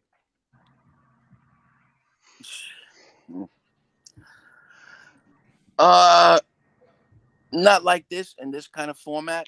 I think more so if they want to write a book or whatever, that's different. But it's sort of like rubbing in your face because a lot of them, like I said before, they always come out like crispy clean all the time, and they're always the hero, and they didn't do nothing wrong. And you mean like Sammy Gravano, like the most horrific thing you could do it in this kind of life. Like Sammy Gravano, he does it every day. Yeah, exactly. So what did you think when Sammy Gravano actually said those things about Tony Pizza being a tough guy? That was funny. That was funny. And you're up in that, you're down in that area of New York. Did you ever see Tony there? No. He was like on 20-something street or something like that. Yeah, yeah. I don't know because, I sort of moved in '87 to Long Island. I was telling James last night, but then I moved back, and then I lived down by the World Trade Center, and I was there actually that day with my daughter. Her school was like a block away. So then we moved back to Long Island. Then I moved back into the city. I had a co-op in Lower Manhattan on Pearl Street. So, what do you do now? Do you live? Do you still live on Long Island now? You don't live. I live near on Long Island. Yeah.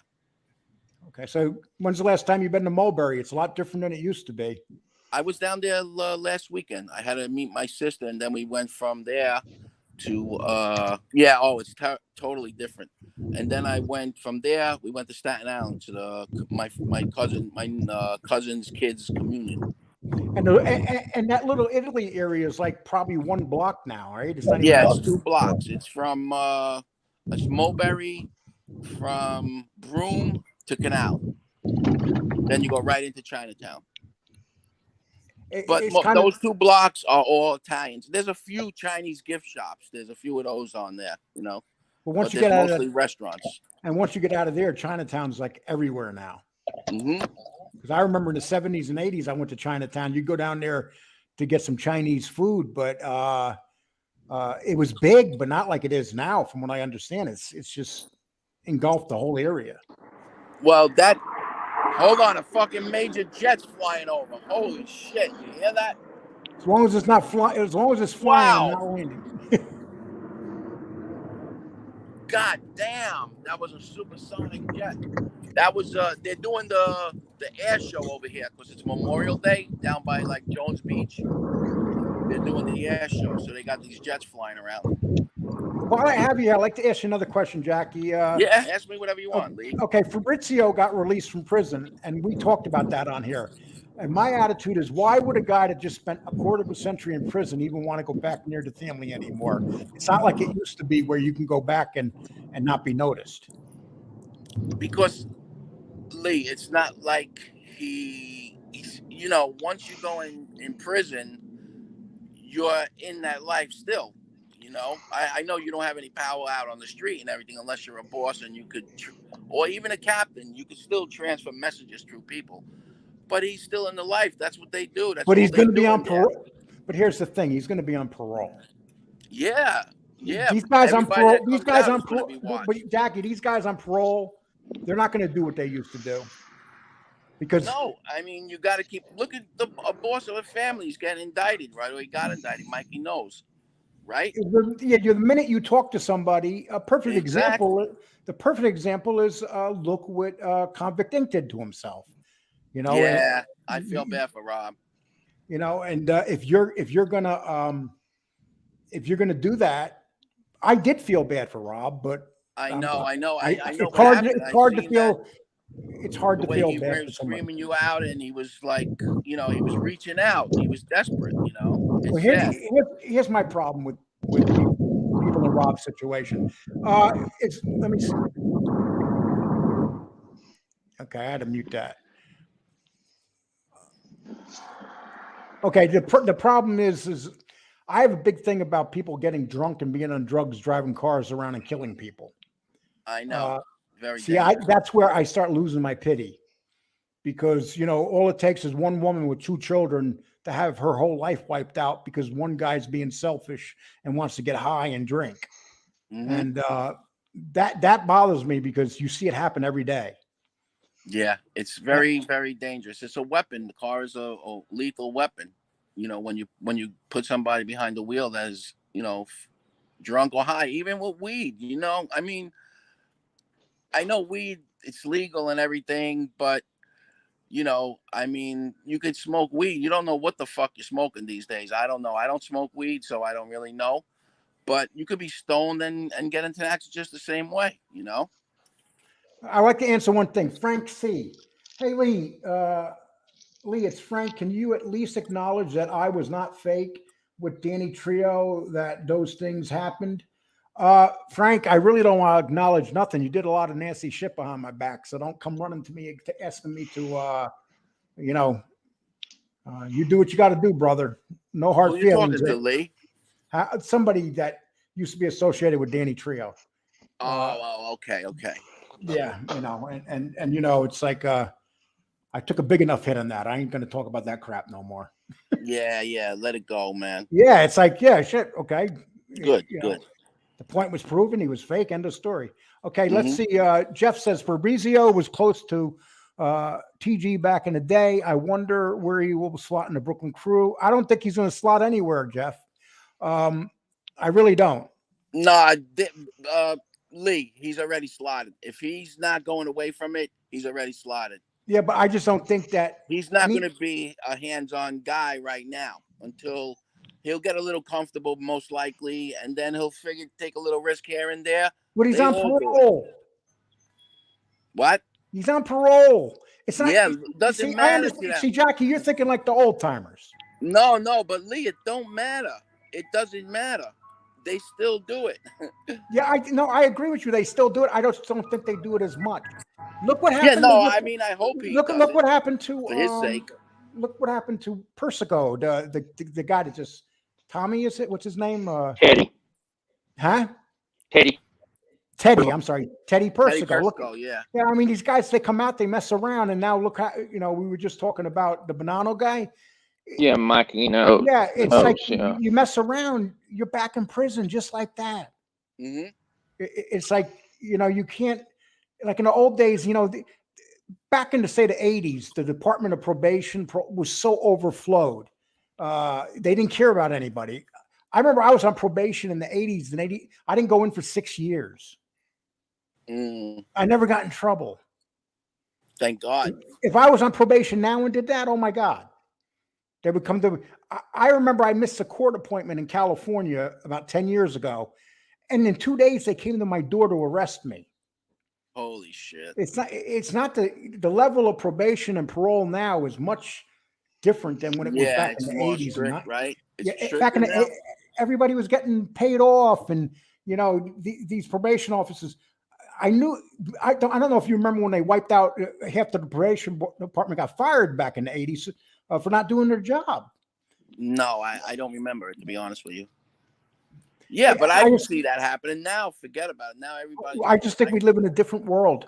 And I think if someone's been in prison for 25 years and they start going back to that life, they deserve to be in prison because they're stupid. That's how I feel. It's like, why, you know, enjoy your freedom. I say, think about. I agree with you. I agree with that. Go smell the fresh air and say to yourself, I was locked up in this cell, this tiny little cell for 25 years.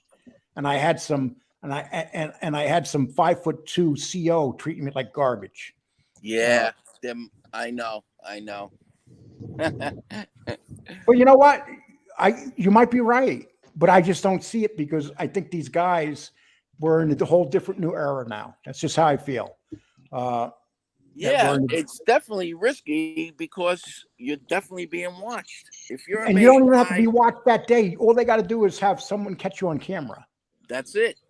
You know, you're like you're walking down the street with a guy that has a felon, let's say. Boom, just like that. You're done. They put you back in, you know, and they want to put these guys back. They're looking for now. a reason. It's like now you got to worry about that, right? You can't associate with other people who are in the life or whatever. But years ago, even just being with someone, you could get killed because you're just associating with him. You're with someone driving in the car with him as a friend. You don't even know what's going on, and they want to kill him, and they kill you too.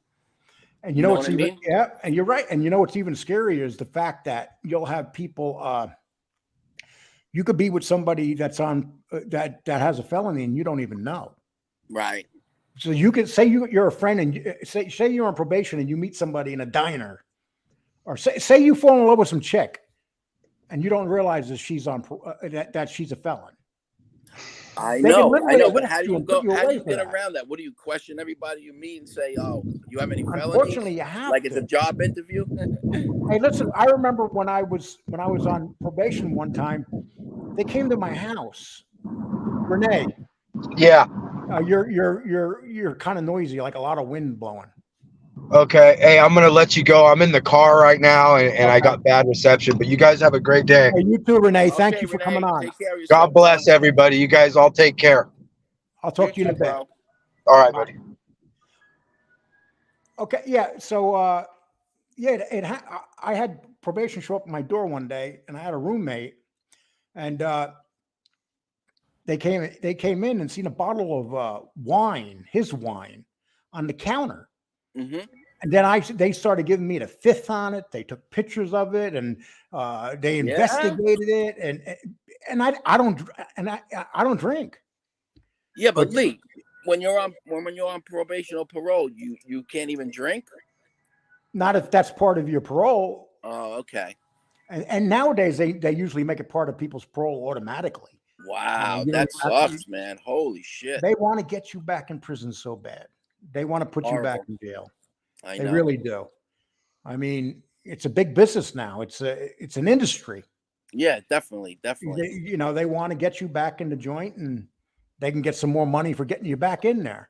Mhm. The only people they don't bother are the informants, I guess. I mean, the informants. But if you come out like a guy like Fabrizio, they're looking to put you back in jail. Yeah. Oh well, I hope he, I mean, I hope he. We'll doesn't, see. Hey, listen, it could get happen. in It can trouble. happen. Crazier things have happened. Yeah. Now, What do you think about the situation with Jimmy? You think he said, okay, I'm gonna stay away from everybody. I'm gonna just go and hurt Jimmy some way, whatever way I could hurt Jimmy because of what he's done. That would be insane to do something like that, but you never know. People you don't never forget know. things. We deal with some strange people out here that want to hurt people all the time. Jeff, Yeah. how you doing today? What's up? How are you guys? Good. Hey, Jeff, doing good. I'm glad Hey, I'm glad you popped up. This is an interesting question for Jeff too. I was going to say, Jackie, what's up? What's up, Jeff? How are you? Good, bro. Jeff, do you think it's much harder for these guys to come out now and get back involved with the life? Of course, but it's not. But it's not No, something it's that. definitely not. No, It's not something they cannot do. I mean, Right. as Jackie was saying, I mean, Lee, these guys still very much take when they take the oath. I mean, when they don't cooperate, they stay in jail. They do it all the time. They're going to come out and they're going to slot right back in. It's not going to be easy, but they'll do it through emissaries and messengers. And the thing about Fabrizio that's interesting is he was in TG's crew. I mean, TG's long gone. And the Bonanno crime family is a Bronx family now. Their whole leadership is Bronx. Give TG's name, please. A lot of people here don't know it. Anthony Graziano. Thank you. He was his daughter was on Mob Wives. A lot of people know her. Mm-hmm. Right. Yep. No, you're right. I mean, it can happen. Lee, look at it this way, Lee. If a guy that's in prison, right, who's a boss, say, right, or whatever, look at Persico. He ran the family from prison. So if you're out in the street, why can't you do it in the street? Well, you're talking about Persico back in the day. Yeah, but even now, it's a lot different, Jackie. It's now, it's different. But like you said, like Jeff said, once, and I said too before, these guys go in jail. They're right back in around these people. But I think he's going to have to find. Yeah, but I think here's what I think. I don't know, Jeff, may you agree or not, but he went in. He only had a few months at most on the street after getting made, and so and it's been 24 years. So I'm not sure if what he's going to do for rackets now. The rackets, most everything's legal now, and you got cameras everywhere. But I'm just wondering, they're not going to give him any business. He's got to find it, right? Well, he was moving around inside. I mean, in 2015, there was public knowledge. They put him in the hole in 2015. I don't know if people know. A lot of people don't know this, but a person was beaten up in prison called Albert Krishy. His wife possibly was going to go on Mob Wives, and the group found out, and he was one of the people that supposedly was suspected of being involved with that. So he's been around. He's been around. Oh, yeah, people. we did that. Fabrizio beat him. They beat him up in the yard. A couple guys. They really did a number on him. Yeah. Yeah. A couple of, Lee, you know, if they don't flip, they're in jail, in prison with the same people. And that's Exactly. all they do. That's, they talk about it, they live it, even though there's nothing to do in there to live it. But they got people coming in. How do you know he's not setting up businesses while he's in there through people visits and stuff You're like right. that, You're investing in right. things? Yeah. This is an interesting conversation. This is what makes it interesting. When you're in the mob, I mean, going to prison is a rite of passage. I mean, that's how you become tighter. There's not a lot of people in there, so you all kind of hang together. I mean, he'll be fine. And as Jackie was saying, I mean, as long as he doesn't hang around felons, for his time under supervised release, he'll be all right. He just got to go through other people. But as you said, though, it's very hard nowadays to do that because the FBI hates the mafia. Okay, they're always going to look into them, and he's going to be under a lot more scrutiny. But do you have any idea how much parole he has? I would think 3 years, 5 years. I mean, that's usually what it is, probably in that range. But you look at real quick, you look at the current problem that Mancuso has, Spirito, all those guys. They're both going to go back to jail within a few months. They both have violated the release, and usually get 12 months, 16 months, and they'll be back out. They're living life on the installment plan, as they say. What do you think of him being a captain off the bat? Kind of like what Jimmy was saying on his live. He said he thought that, pretty much almost immediately, or maybe within a few months, he would be a capo. And Fabrizio? Yeah, Fabrizio. I mean, I don't know about that. I mean, I'm not sure what he would. I mean, again, I'm not in the mafia, so I can't tell you what his roles are. Oh, I'm sorry, Jeff. Real quick, my whole thought is who's left in that. I mean, a lot of those guys have risen up. Like he was in that TG crew, which was big. A lot of those guys that were in that crew, Johnny Skyway, Porky Zenocchia, they're all higher ups now. Maybe he will, but I don't know who would even be in that crew at this point. Yeah, right. You're gonna come out, but you don't have a crew. I mean, who's gonna say, I'm gonna go in Fabrizio's crew, unless it's ordered that this is the way it is. But there's guys on the street that want that position. You know what I mean? Right.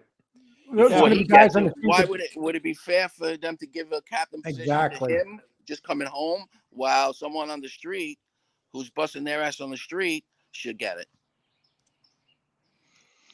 This is very interesting stuff, and I got you two guys here to talk about it, which is nice because I'm sure that you think about this stuff or know people. But I mean, I heard and look, I consider Dom. I know him pretty well. He's a friend of mine. I think saying that Bruno and Delgado is going to be the boss is probably a little bit of a stretch, but that family goes through the Bronx, and Bruno is connected to that group, but. So we went from one person saying Bruno Indicado, you have the other person saying Fabrizio. I mean, I don't think either. Who said they said Fabrizio's going to be a boss? No, I think Jimmy said he was going to be captain. But eventually he would be a boss. He had boss material, is what he was saying. I think he's saying he could see him as a boss, and which, might be true, but maybe in 30 years or something. But Jeff, I'm sorry, James. Yeah, you got to understand something, right? There's guys that are on the street. This is all, they're not going to get a guy that's coming out after 20-something years and make him a boss. He don't even know anything about what's going on in the fucking world with technology, with things like that. How did that work out?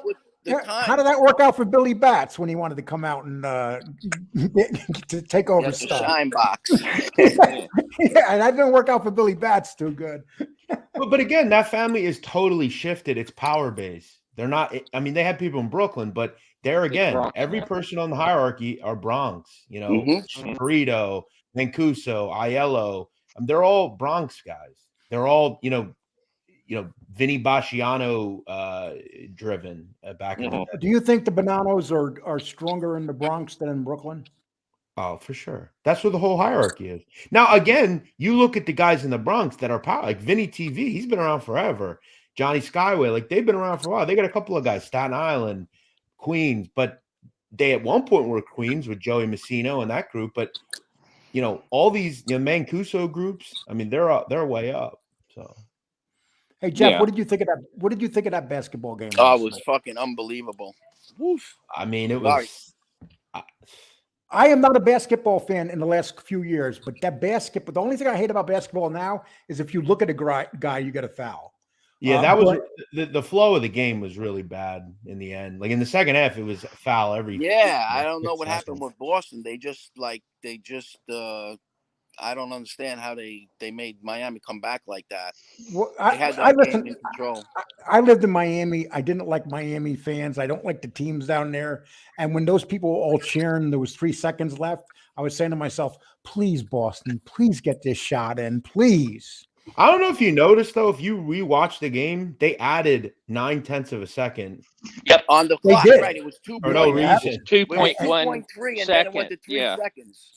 Yeah, but you see, that just goes to prove how important every second, every. No, but the 10th question is, why did they do that? Like, Well, I'm why? sure I they don't had a reason. Probably the time of the foul. Or You know something why? like that. Because when Jimmy Butler got fouled, and he got fouled on the 3-point Yeah. shot, they probably just added the seconds because they called the foul and the whistle blew before. You know how they do that shit. You know what I mean? And they said he got fouled at 3 seconds instead of 2.3. Got a rebound, man. Because You gotta they had to go rebound. back. That's where they killed them. The offensive rebounds. Boston was killing them. Yeah, they had to go back on the replay to see if he had his feet behind the 3-point line, if it was going to get 3 shots or 2. Right. But he hit And those 3 shots. He hit those 3 shots like he was playing puff basketball. Boom, boom, boom. But see, the guy Butler wasn't in the game the whole game. All of a sudden, they he start was making a 5 for big deal. 21. You see, this is how you separate these guys from, say, Jokic. He's in the game. Yeah, but down from the the beginning stretch, to the end. down the stretch, when they needed him, he hit that 3, and then he got fouled, and then he made those layups, and he got Yeah, fouled again on the layup. but see, the great players don't do that. They're there through the whole game. Mhm. Which one of the how are those teams going to stop Jokic? I mean, I think don't Denver know. would beat both of them. I don't see. There's Yeah. nobody on that team that could stop him.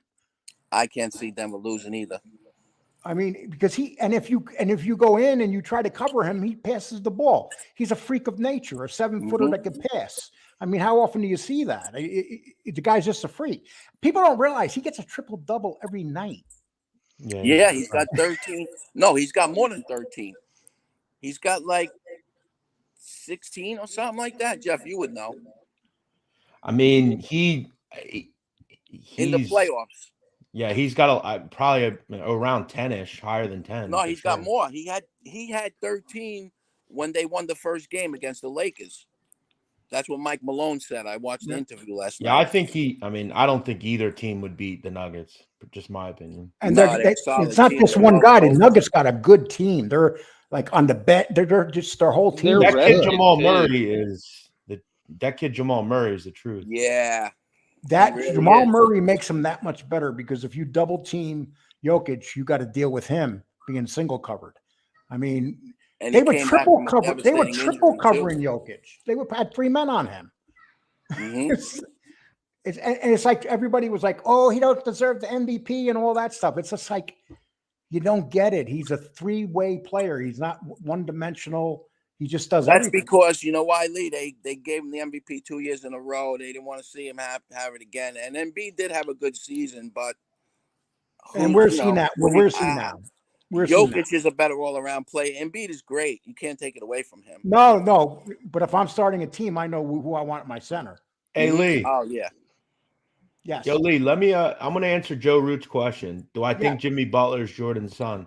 I mean, there's a lot of reason to believe it could be true. I don't believe it's true, but there has been some interesting shit that's come out about Jimmy Butler possibly being related to Michael Jordan. I don't know if we'll ever know, wow. but Yeah, say it, Jeff, because I mean, well, there's I just heard that, but I never thought it was really a real thing. I thought there's it was a lot of just like joke. coincidences to him and him being born where he was, and I'll have to send you the video I have that I found. It's a pretty popular video that was going around, but I don't know. Yeah, I thought it was just a joke. Really? Nah, from what I understand, it's like it had a little legs, but Yeah. I don't think Jordan will ever address it. Well, if it is his son, he's not like his dad. He doesn't hit the big one when it counts. Hold on, though. Jimmy Butler's a great player. He hasn't played well in this series. He needs to play well tomorrow night. If he plays well tomorrow night, it doesn't matter. It's over. But I don't call him a great player. I call him a great offensive player. He's a really good player. You're right. I don't think he's a great, like, he's not a, he's not Jokic, or like Tatum is a way better player to me than Butler, but they're both very good. See, I like playing fantasy sports. When you really understand a player's stats when you play fantasy. Oh yeah, you have to keep because up with that. You see what they do and what they don't do. Butler's a great scorer. That's what he is. He's a great scorer. I can't wait to watch that game. That's going to be incredible. It's hard to win a game 7 in Boston, although the Boston's going to win. Knicks did it one year. Yeah. No one's going to give Miami a chance. The Knicks that might be in game 7. And Boston better not come to that game like Miami's dead. Yeah. They better come in that game and play as hard as they've been playing. What do you Miami think, Jeff, comes back, everybody wants Boston to win because, it's the first time ever, coming back 3-0. But if Miami wins, forget about it. Hey, Lee. Yes. I got in a little hot water last night. From who? My boss. Why is that? So I was out last night and I was watching the game on my phone, and I thought Miami had won. So I got that laughing video and I tweeted it out. And then I found out that Boston actually won. It was not good. Wow. You discarded those 3 seconds. I mean, no, I had it on the Gamecast. It said end of the 4th, and it said that Miami had won, and I wasn't watching on TV. And then I refreshed, and it had changed the score. And I went on, and I quickly deleted it, and I was too slow. You know what? I can't understand how. What's his name? Was it Shiro or some whatever who was guarding the inbounds pass? You got to put a body on that guy. Well, if you watch the kid, he inbounds and makes a beeline right to the basket. That's what the coach told him. Attack once the shot goes up, just attack the boards. Look at Tatum. Tatum jumped almost over. His head was on the rim to try to tap it in. Rolex. I agree with you. That 8 points is crazy. People don't realize Miami lost that game, but they covered the spread. Yeah, +3. Yeah, I mean, so people that had their money on Miami weren't sad. Hey, remember this too.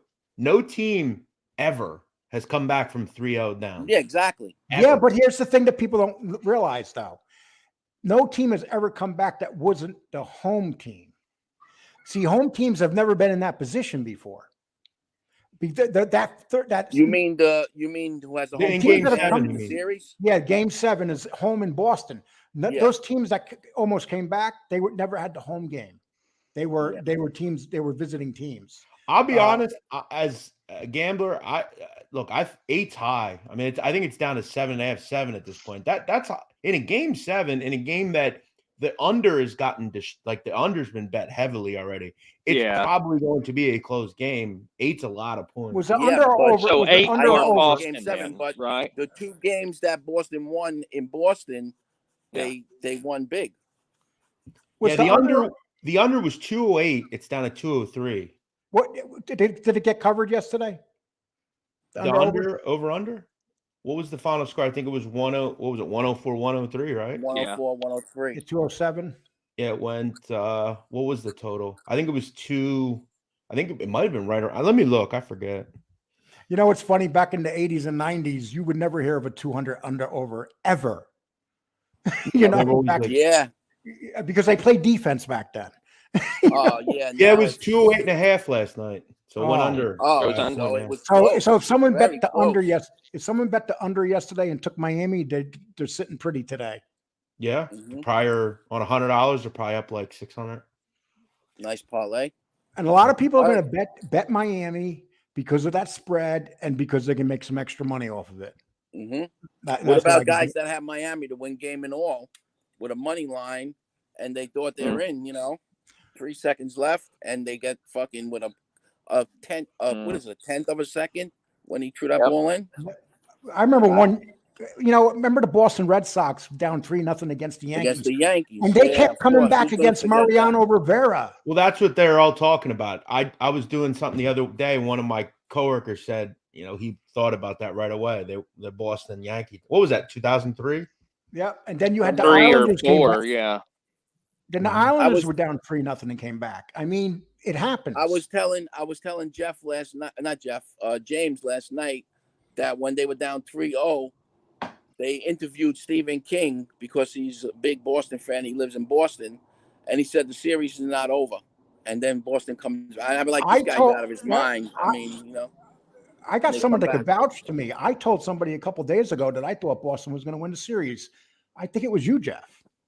You may have said that. If you did, good say that. You. Yeah. Only because of the way it was lined up. Only reason because of the last home game. Right.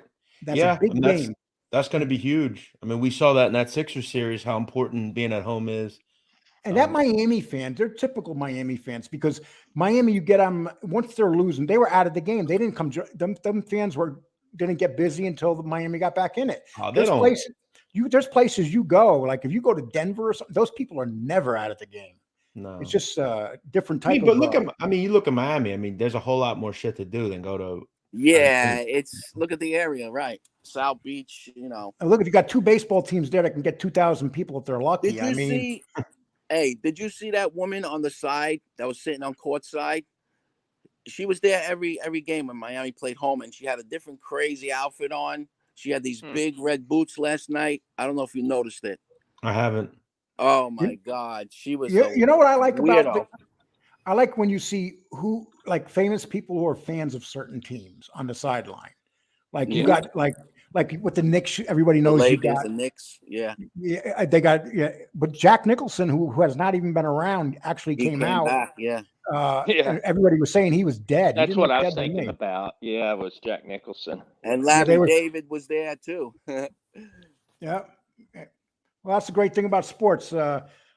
Let's take some of these. Listen, I got to go because I got to jump in the shower and I'm going to a barbecue. I'll get a hold of you. Thanks a lot. Yeah, thank you. Lee, whenever you want, give me a call. And I definitely will. All right. Good night, Jeff. James, take care of yourself. Take it easy. Have a good Memorial Day. Peace. Same to you. So, Jeff, what are you doing on your show? What do you got coming up? Well, I put out a show yesterday. I got something next week. What am I doing next week? Oh, you know who I have coming on next week? I'm doing a little something different. I'm interviewing a guy. His life is based on the film American History X. Very interesting dude. Like that guy from the yeah, his life was the inspiration for the film. Yeah, he was a guy from Philadelphia. He became a white supremacist. He led a pretty crazy group of people in the 90s. Went to prison, and yeah, he's got a wild life. So he was from South Philly actually, and he went another way of.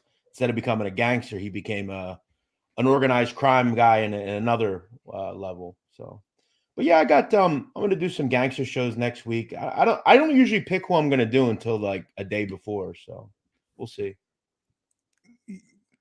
Well, you've been putting up some really good stuff, and you've been getting it out too like crazy. So I guess I did a show yesterday on a guy, and as I told James, I try to do people that at least lately that a lot of people haven't really heard of. So I did a show. I got a guy yesterday, Lee. When he died, he was 101 years old. Never spent a day in jail. This guy, Joe Brewster, Gambino guy. Wow. Yeah. He was a pretty interesting guy. So was he a captain or just? No, he was just a soldier. He was a made guy. He was very close in the 80s with Paul and Jimmy Brown, and he's actually related to Mikey-Scars. Mikey-Scars has talked about him several times. How many years was he in altogether? How many He years? got connected to the mob in the 50s through Mikey-Scars' grandfather. Became a made guy in the 80s.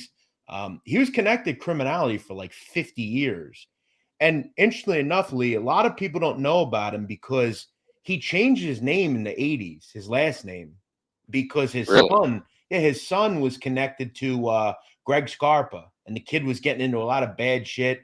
And he had 3 daughters and a wife, and he wanted to protect his family, so he changed his name. And his son was actually killed in the 80s by Greg Scarpa, a guy, Joe Brewster Jr. So Here's a question from Frank. Jeff, do you know one of the Ronzoni family boss, Antonio Puza? Yeah, so one of the things I really want to do a lot more of is Italy. I really enjoy like talking about the Camorra and groups like that. Hey, just by the way, you turned me on to that Gomorrah thing. I remember you telling me to Yeah, watch it. it's a I great sat film. down and I dubbed it. I dubbed it into it was kind of, but it was what a great series. I was disappointed with the finale, but I loved the first few seasons of Yeah, I it. think they definitely rushed the fifth season a little bit. I would have liked to have seen one more season, but I think it's probably the best show ever made, according to myself. But I would love to do more stuff on that stuff. It's just unfortunate. A lot of people just all they want is New York content, and then that's Yeah. Look tough what sometimes. Jeff, that's great. Look what's going on up in Montreal. Sure, I mean, Canada, they kill wives up there. They don't. It's not. They don't got no Rico up there in Canada, yeah. and the stuff they do up there, they literally got a war in the street right now. I mean, I know Jeff Canarsie is really more of an expert than most people on this, but just in general, from what you're seeing, that's one bloody war going on up there still. Yeah, and and Buffalo's a group that's pretty, getting pretty powerful again. Lee, I like talking about drug cartels. I would love to do more with that. It's just some people they just want mafia content. That's just how it is. But Oh, Lee Cole, you watched? I didn't dub it. They didn't dub when I watched it. They see. It depends where you watched it. If you watch it on certain places, you can get it dubbed. You can go into the tools there and dub it. I didn't realize that. Someone told me about it, and I dubbed it. So the first few I had to watch on dub. But I love watching like the cartels and stuff and reading it. But as I get older, my eyes aren't as good. But 50 yeah, pounds. I've lost 50 pounds, Jeff. yeah, you're doing great, man. That's good for you. That's not easy to do. Especially when you're older, man. Yeah, absolutely. Yeah. So they said that my my thyroid. Slow, so they gave me medicine for it, and that helped a lot too. But as you get older, unfortunately, thyroid's one of the main things that you have trouble with. Yeah, that can be a killer. Thyroid. Mine was a couple points off, so they gave me some medicine, and my energy level. It's like, look, I'm doing a live on him, but on 2 hours. I never thought I would have been on here 2 hours today. Yeah, you don't do too many. I don't do many lives either.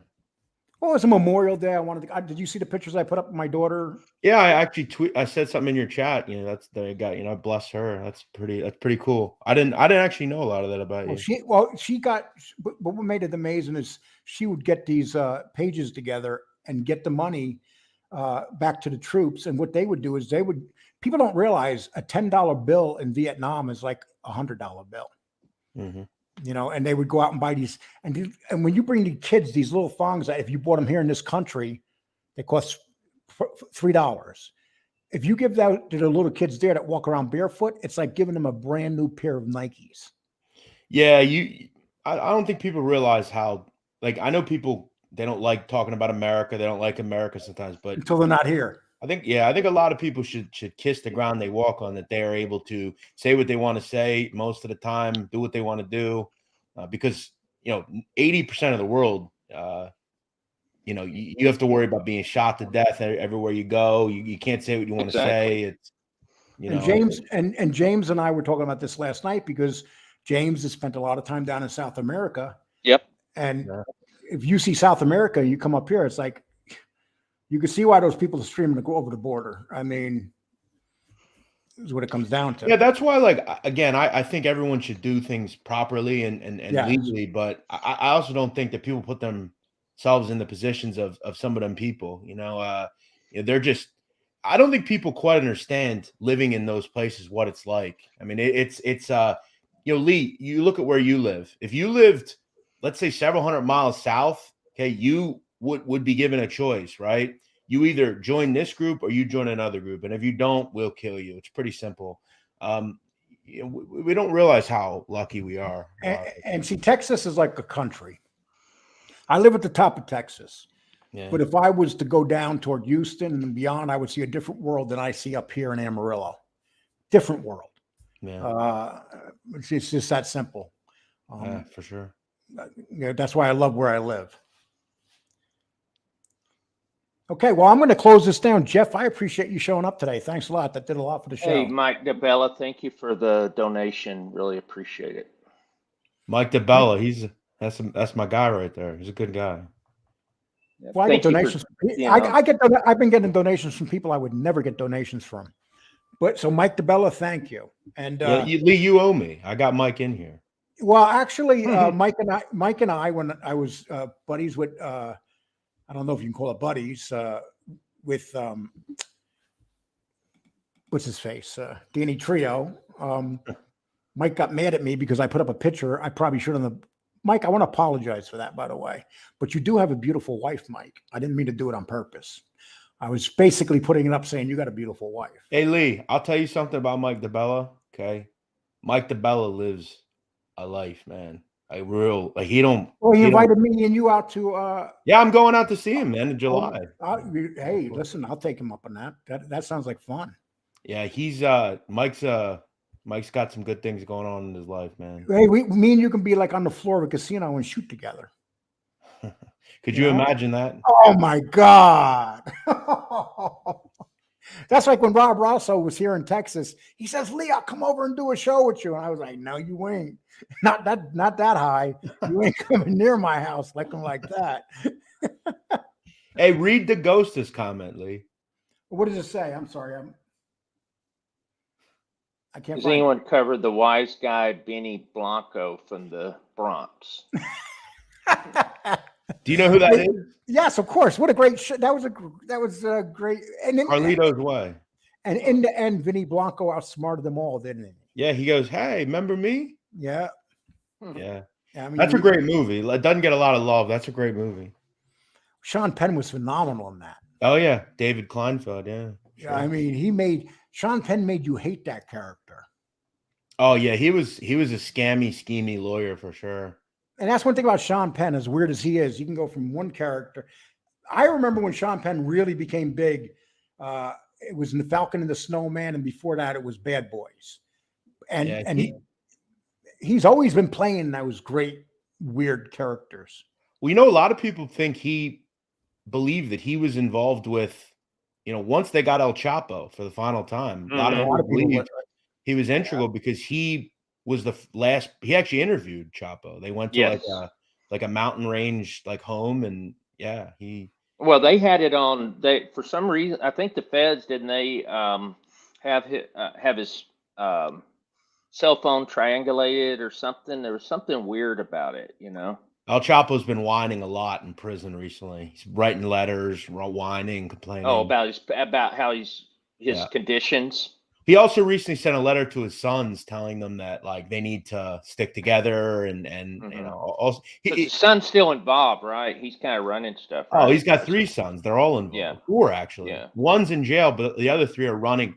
A lot of people have credited them for being the people that have introduced fentanyl to America. They created it or made it back in 2013, many years ago. Yeah. But yeah, Sean Penn's an interesting guy. Then you see him play Harvey Milk. I mean, goes from Harvey Milk to he was in State of Grace, wasn't he? Great movie, underrated movie of all time. Mm-hmm. I mean, that's where what's his name really became a big actor. Can't think of his name right now. The guy that played the brother that got killed at the end. I haven't seen that in so long. Great movie, and that's where he met his wife too. Hey, you ever see Sleepers? Great movie. Yeah, that's a favorite of mine as well. It's funny too because I remember that exact area at that time because that's where I worked. And when they're walking up the street at that time, it was such a sleazy place, but it was wonderful. Right. I hate to say that, but New York, as sleazy as it was a wonderful place back in the 80s and the 70s. Well, a lot of people say Atlantic City's sleazy. And look, it definitely is not a great looking place, but there's something cool about it too. I think Atlantic City is very cool. I love kind of how it's made up, and you see kind of the beauty in something that I was in a Tropicana there in 1987. Yeah. That's as far that's the last time I think I've been in Atlantic City. That's my favorite casino. It's still there. Been there forever, man. trouble. Yeah, they're really struggling now, aren't they? You know, and the mob's not even. I don't even think the Philly's doing anything there anymore. What's so All this interesting? online gambling. You know what the funniest thing is? It's not funny. It's kind of sad. Now, when you watch these UFC fights, they're wanting you to bet underneath. Mhm. They want you to, go to FanDuel or whatever and bet right away. What's so interesting, because all those towns connect. I had a shore home, my family, or my whole life in the Jersey Shore, and all those towns, Margate, Ventnor, like they're all beautiful. And then you get into Atlantic City, and it's, messy for sure. But just think, Atlantic City back in the 70s was the thing, man. The Oh yeah, boardwalk, 80s, sure. Yeah, and the when 80s, in the I 80s, mean- yeah, it finally opened up in the 70s. I have a question, Jeff. What do you think of all these online, gambling or sports betting books? Yeah, so I'll just say this: I'm not due to where I work. I can't really speak on the exact books. Yeah. But I will they're say, doing like, all this stuff of giving, like they say, oh yeah, you remember the Super Bowl where they said, you're guaranteed to win, and so yeah, they have they're the giving all these promos and stuff. bonuses. Sure. What's that? Yeah. They have the promos and the bonuses. Yeah. Yeah. And look, that's something to, entice people to play with them. Look, that's where the world is now. And look, one thing about those things is they're regulated, which is good. You need regulated sports betting. Okay. It helps the quality of it. It helps everything. I think it's great. I got to answer. How many Joe, are there? 1 second. Joe Root says, Lee, do you remember the Intermission Lounge? And yes, the Intermission Lounge, the Naked Eye, and the Boston Bunnies were all had the same crew going back and forth between them, Joe. One thing I've learned with Lee is I think he's literally lived in every major city in America. I have. I've lived in a lot of cities. I'll be honest with you. When I was a kid, you must be a pro mover, man. No, I'm going to tell you what I did. I worked in Times Square as a kid, and I saved up money, right? And I decided I was going to go to the Port Authority. I had no idea where I was going. I said, I'm going to get on one of these buses and go somewhere. And I got on the Boston bus, and I went to Boston. It was the first time, and I stayed in Cambridge, and just went over the bridge. But that's how I was a kid. I was out in the street. I like doing that kind of stuff. People can say what they want, but you can look at my criminal record and see I've been everywhere. Yeah. No, I don't think there's anything wrong with it. That's, it's better than living in one place your whole life. We live in the greatest country in the world. See it, people. It's so big. Well, I'll say this. We live in a world as well. I mean, go see Yes. that. One thing I'll do, and I hope someday, knock on wood, in 10 years to have a lot more money than I have now. That's what I'm doing. I'm going to go all sorts of different places. Yes. Well, 10 years ago, 10 years ago, I took a car and I put my wheels of that car in 48 states. And I went to see all three of my children. They were all in different, at that time, they were all going to different, one was in California, in the military. They were all in the military at the same time. But I did that, and it took me 2 months to do it. And I was literally on the road for that. But you know where I fucked up, Jeff? What's that? I went into Utah. And when I went into Utah, I didn't think about the altitude. And I went there, and that night, I literally had to go to the hospital. I thought I was having a stroke, and I had altitude poisoning. And that is like having a stroke. I don't know if you ever got that, Jeff. But whenever you change those altitudes and you're not ready for it, you go from straight ground and drive right up into it. It almost killed me. Well, I'll tell you this, and I'm sure it was way worse than what I'm about to tell you about. But I told this story about a month ago. I was out on a Saturday night, and I was with a couple of my friends, a couple of girls, and the one girl says, "Let's get champagne." So we got this champagne, and I'm just guzzling this champagne, this Veuve champagne. It's very good. It tastes great. When I tell you, Lee, I didn't sleep the whole night. I was throwing up the entire night. It was like it was horrible.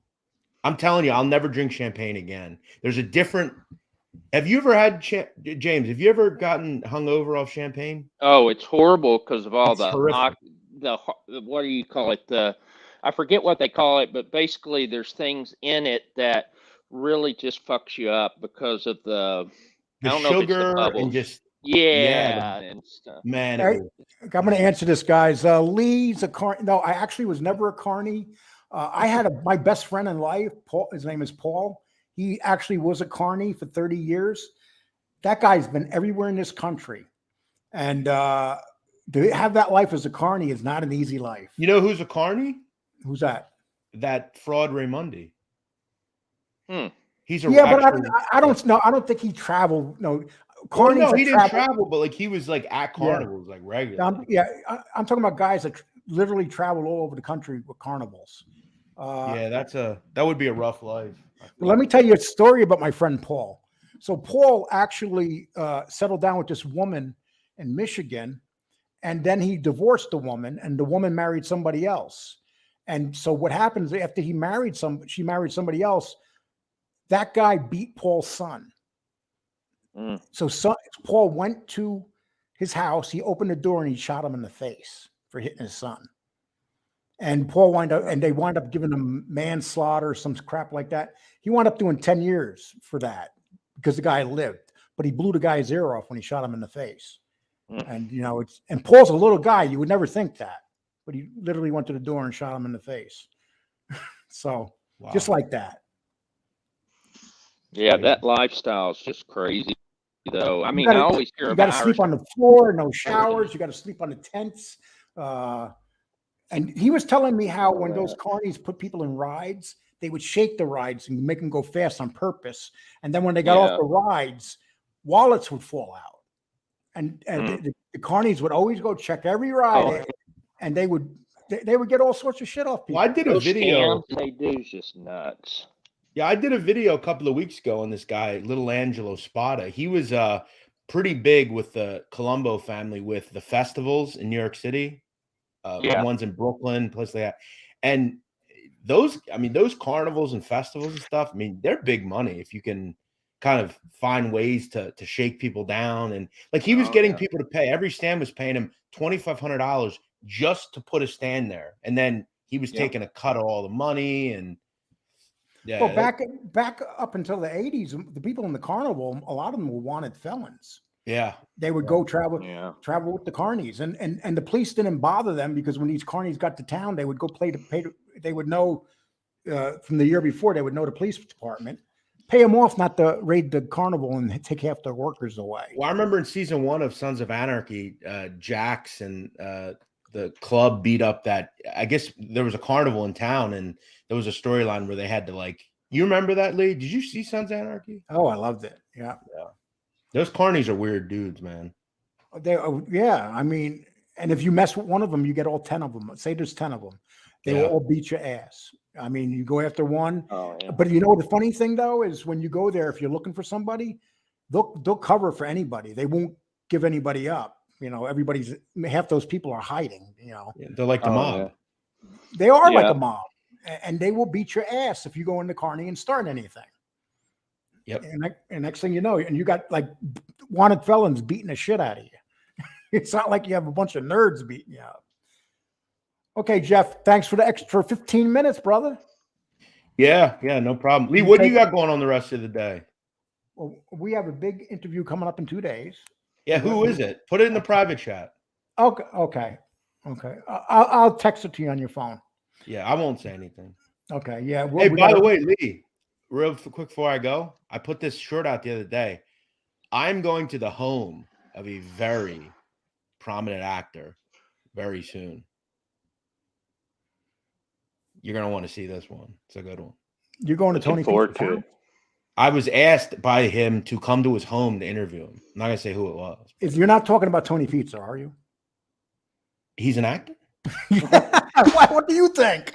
I don't know. I don't know the guy too well. I don't wear a wig. He was on Netflix, right? Just so Tony knows, I don't wear a wig. Yeah, I said that at the beginning of the show. No rugs here. If you were going to wear a wig, you get something with a big wave in it and stuff, like a big. Yeah, I would get like a really cool hairpiece for sure.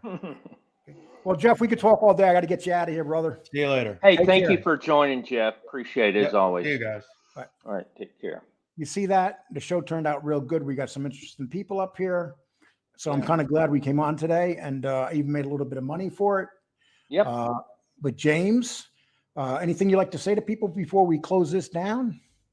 Only thing I wanted to say is just thank you for showing up today. It was really a cool show, and it's, the people in the chat behaved for the most part, so that was always good. And you know, a lot of new faces, new people. So, you know, that's always nice to see that we're growing and, you know, getting new people to become part of this. Yeah, we were talking about, we put up one short, we put up one short. Who was it on again? Ruggiano Ruggiano? Jr. Yeah. Yeah, we picked up 124 subscribers off that short. Yeah, and it So was a 1 minute short. yeah. So people, if you got shows, do shorts. Mhm. You pick up more subscribers from shorts than you do anything. The Yeah. problem is when you pick them up from shorts, you want to keep them because a lot of people that come over from shorts don't ever come back to your channel again. Right. So it depends what you put down.